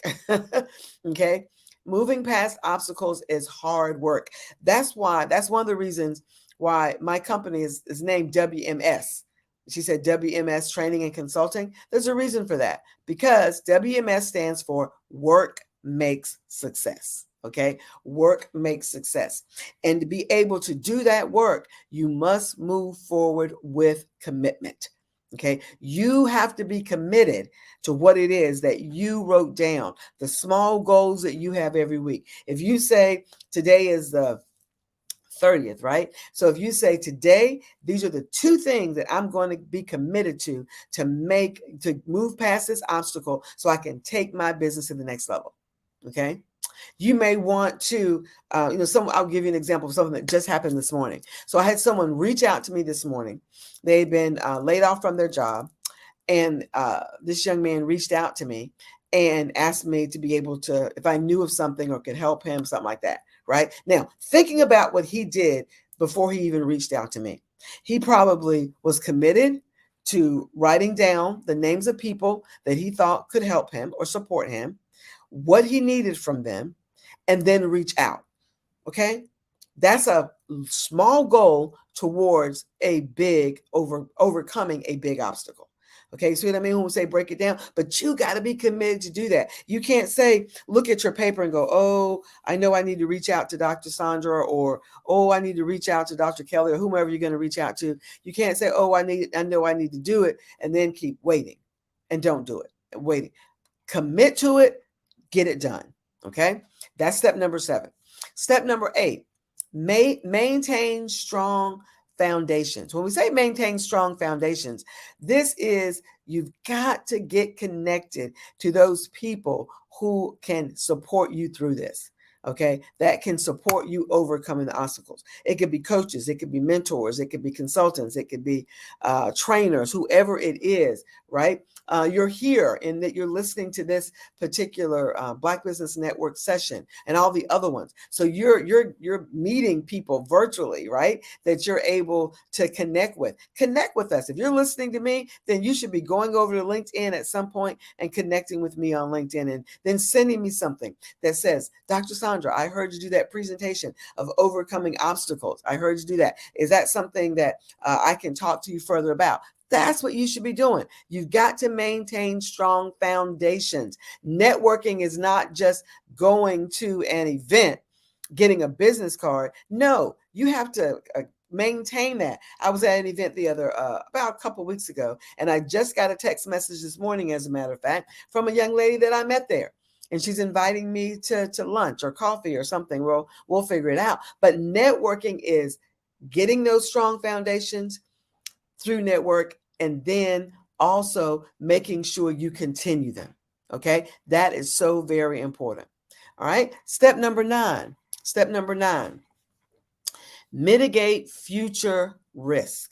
Okay, you got to that obstacle because of things that you did in the past, right? So what are you going to do in the future so that it won't happen again? What are you going to do in the future so that risk won't happen again? All right. It could be time management. It could be having a conversation with somebody, especially if you're on a job, right? It could be having a conversation with someone. It could be making sure that you get all your school stuff in order so that you'll have what you need to go back to school to get that job that you're looking for. But you have to mitigate those risks. You have to think about risk before they happen. One thing about being in leadership, and I take a lot of time to do this, especially when I'm getting ready to do something new, I take the time, if I'm going to do something new, to write down what are the risks associated with doing this. Okay. What are the risks before I say yes to something?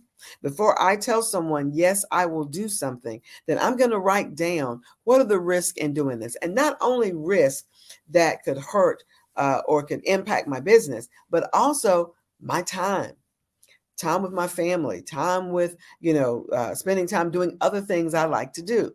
So you have to mitigate those up front. Okay. Look at those up front. And then step number 10, this is the last step. Overcoming obstacles can get hard. It can get difficult because, it just takes time and it gets difficult, but you need to stay motivated. Stay motivated. And how do you stay? What are you staying motivated towards?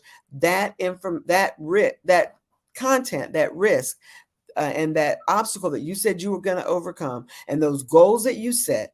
You want to stay motivated so that you can move past those, so that you can continue, because it will get hard. You will get tired. Especially if it's something like you've got to go back to school, or you're in a job and you haven't found that right job yet. You got to stay in that job until you find the right one that you want, right? So until you get to where you want to be, you have to stay motivated. And staying motivated kind of goes back to what kind of things encourage you. Go to networking events, find people that are doing more than you're doing, but you've got to stay motivated. Okay, before we move on to how to elevate yourself, we'll close with that. Let's review the steps one more time. And remember, you should be able to take your obstacle through these steps. Step number 1, identify your obstacle. 2, adjust your attitude about your obstacle. 3, take time to process your obstacle. 4, again, remember, I'm a believer, so give God control of your obstacle. Number 5, determine what actions you can do to move forward.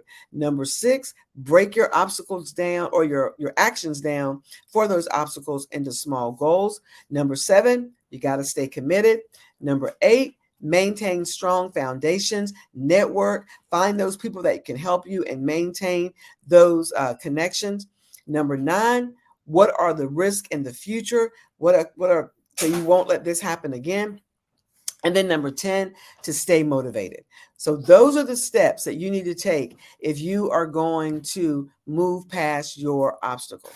So now, let's look at finally, as we close out, how to elevate yourself after your obstacles. Now, this is important because when you are working on moving past your obstacles, sometimes, depending on what kind of obstacle it is, sometimes you sort of get discouraged, you get frustrated, you get angry. But in all of this, you've got to continue to speak positive to yourself. And that's what I call these elevation actions. These are elevating who you are.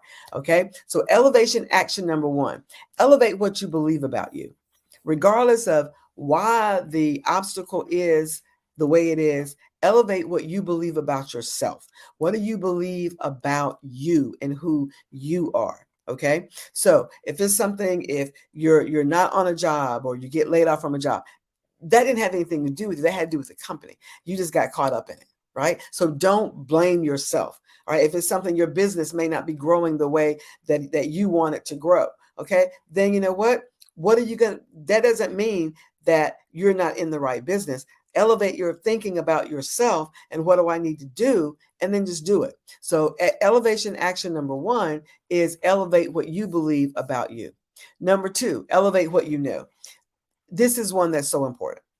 When you elevate what you believe about yourself, you have to elevate what you know. You got to set goals. Invest time and money into yourself, into your own education, into your own courses. All right. You're getting this free right here, right? For this particular session, Dr. Kelly is generously giving this to you for free. But you know what? There have been people on here, I'm sure, that you're saying to yourself, "Ooh, I would love to be able to work with them." And then you go to their website or go to wherever they tell you to go, or you talk to them, and then you say, "Well, I don't want to pay that." Well, you know what? People that pay slay. Right? Remember that. People that pay slay. Okay, I've got 2 more. I'm running out of my time here. Elevation action number 3, elevate your decisions. Elevate how you're going to be making decisions. Elevate the decisions that you make. Do you have all the facts? Why do I need to make this decision? Am I making the right decision? And sometimes you don't want to spend so much time making decisions, because when you make the decision, your opportunity may have passed, right? One of my mentors told me one time, and I say this all the time, is go ahead and make the decision and then make the decision right. Sometimes you have to make a decision and then go behind that and make the decision right. Last one is elevate your actions. Elevate your actions. Wherever you are now, whatever you're doing now, to go to the next level, you have to elevate what you do. Okay, the kinds of things you do, your attitudes, your actions, your habits, your character, all of those things impact where you are going. The things I do today and the kinds of things I do today aren't the kinds of things I did when I started working 25 years ago. All right. I do things today at a leadership level. I make decisions at a leadership level. What I think about now is different than the way I thought about things years ago. You have to elevate as you elevate yourself, you have to elevate your actions, you have to elevate your decisions, and then you have to elevate your investment in yourself. Okay, I'm out of time, Dr. Crystal. So genius is common. I'll see you on the other side. Yes, thank you so much. And where can we find you? Oh, you can find me. My site is drsandraspeaks.com. Dr. Sandra, and that's SAUNDRA, drsandraspeaks.com. If you go there, right, it's still under maintenance and everything. We're adding some new things to it. I'm adding certification, so adding some new programs. So if you go there, you put in your name, your email, and your text for me to be able to text you, and we go from there. Well, genius is common, and we'll see you on the other side. Thank you. Thank you. Bye-bye. Well, I am Crystal Gomez, and we're getting to the end of our day here. So the Black Business Expo's mission is to raise funds for high school seniors going to college or K through 12 entrepreneurs. This expo is a fundraiser for students. You may go to www.blackbusinessexpousa.com to donate to the scholarship fund, or use the Cash App that's on the screen below, $BBXUSA. Our goal is to give laptops and up to $5,000 to 10 students. Students can register online at blackbusinessexpousa.com. Now, every dollar counts, so we want to remind you to donate to the scholarship fund. We want to also thank our Black Business Expo USA sponsors for November 2023. NC 100, Moody Capital Partners, Suede Soul, Lotus Richey Coaching and Training, Carolina, Virginia Minority Supplier Development Council, Step Management, 5-Star BDM Media, Barbara H. Smith, LLC, Margie McLean Foundation, Incorporated, Genius is Common, The Hello, LLC, Earth Essentials, Mullane Shania Global, Executive Women's Success Institute, The Quality Coaching Company, Superwoman Business Services, Creative Force Studios, Lee Entertainment, Artistic App Design, Black Business Expo USA. Genius is common, and I'll see you on the other side.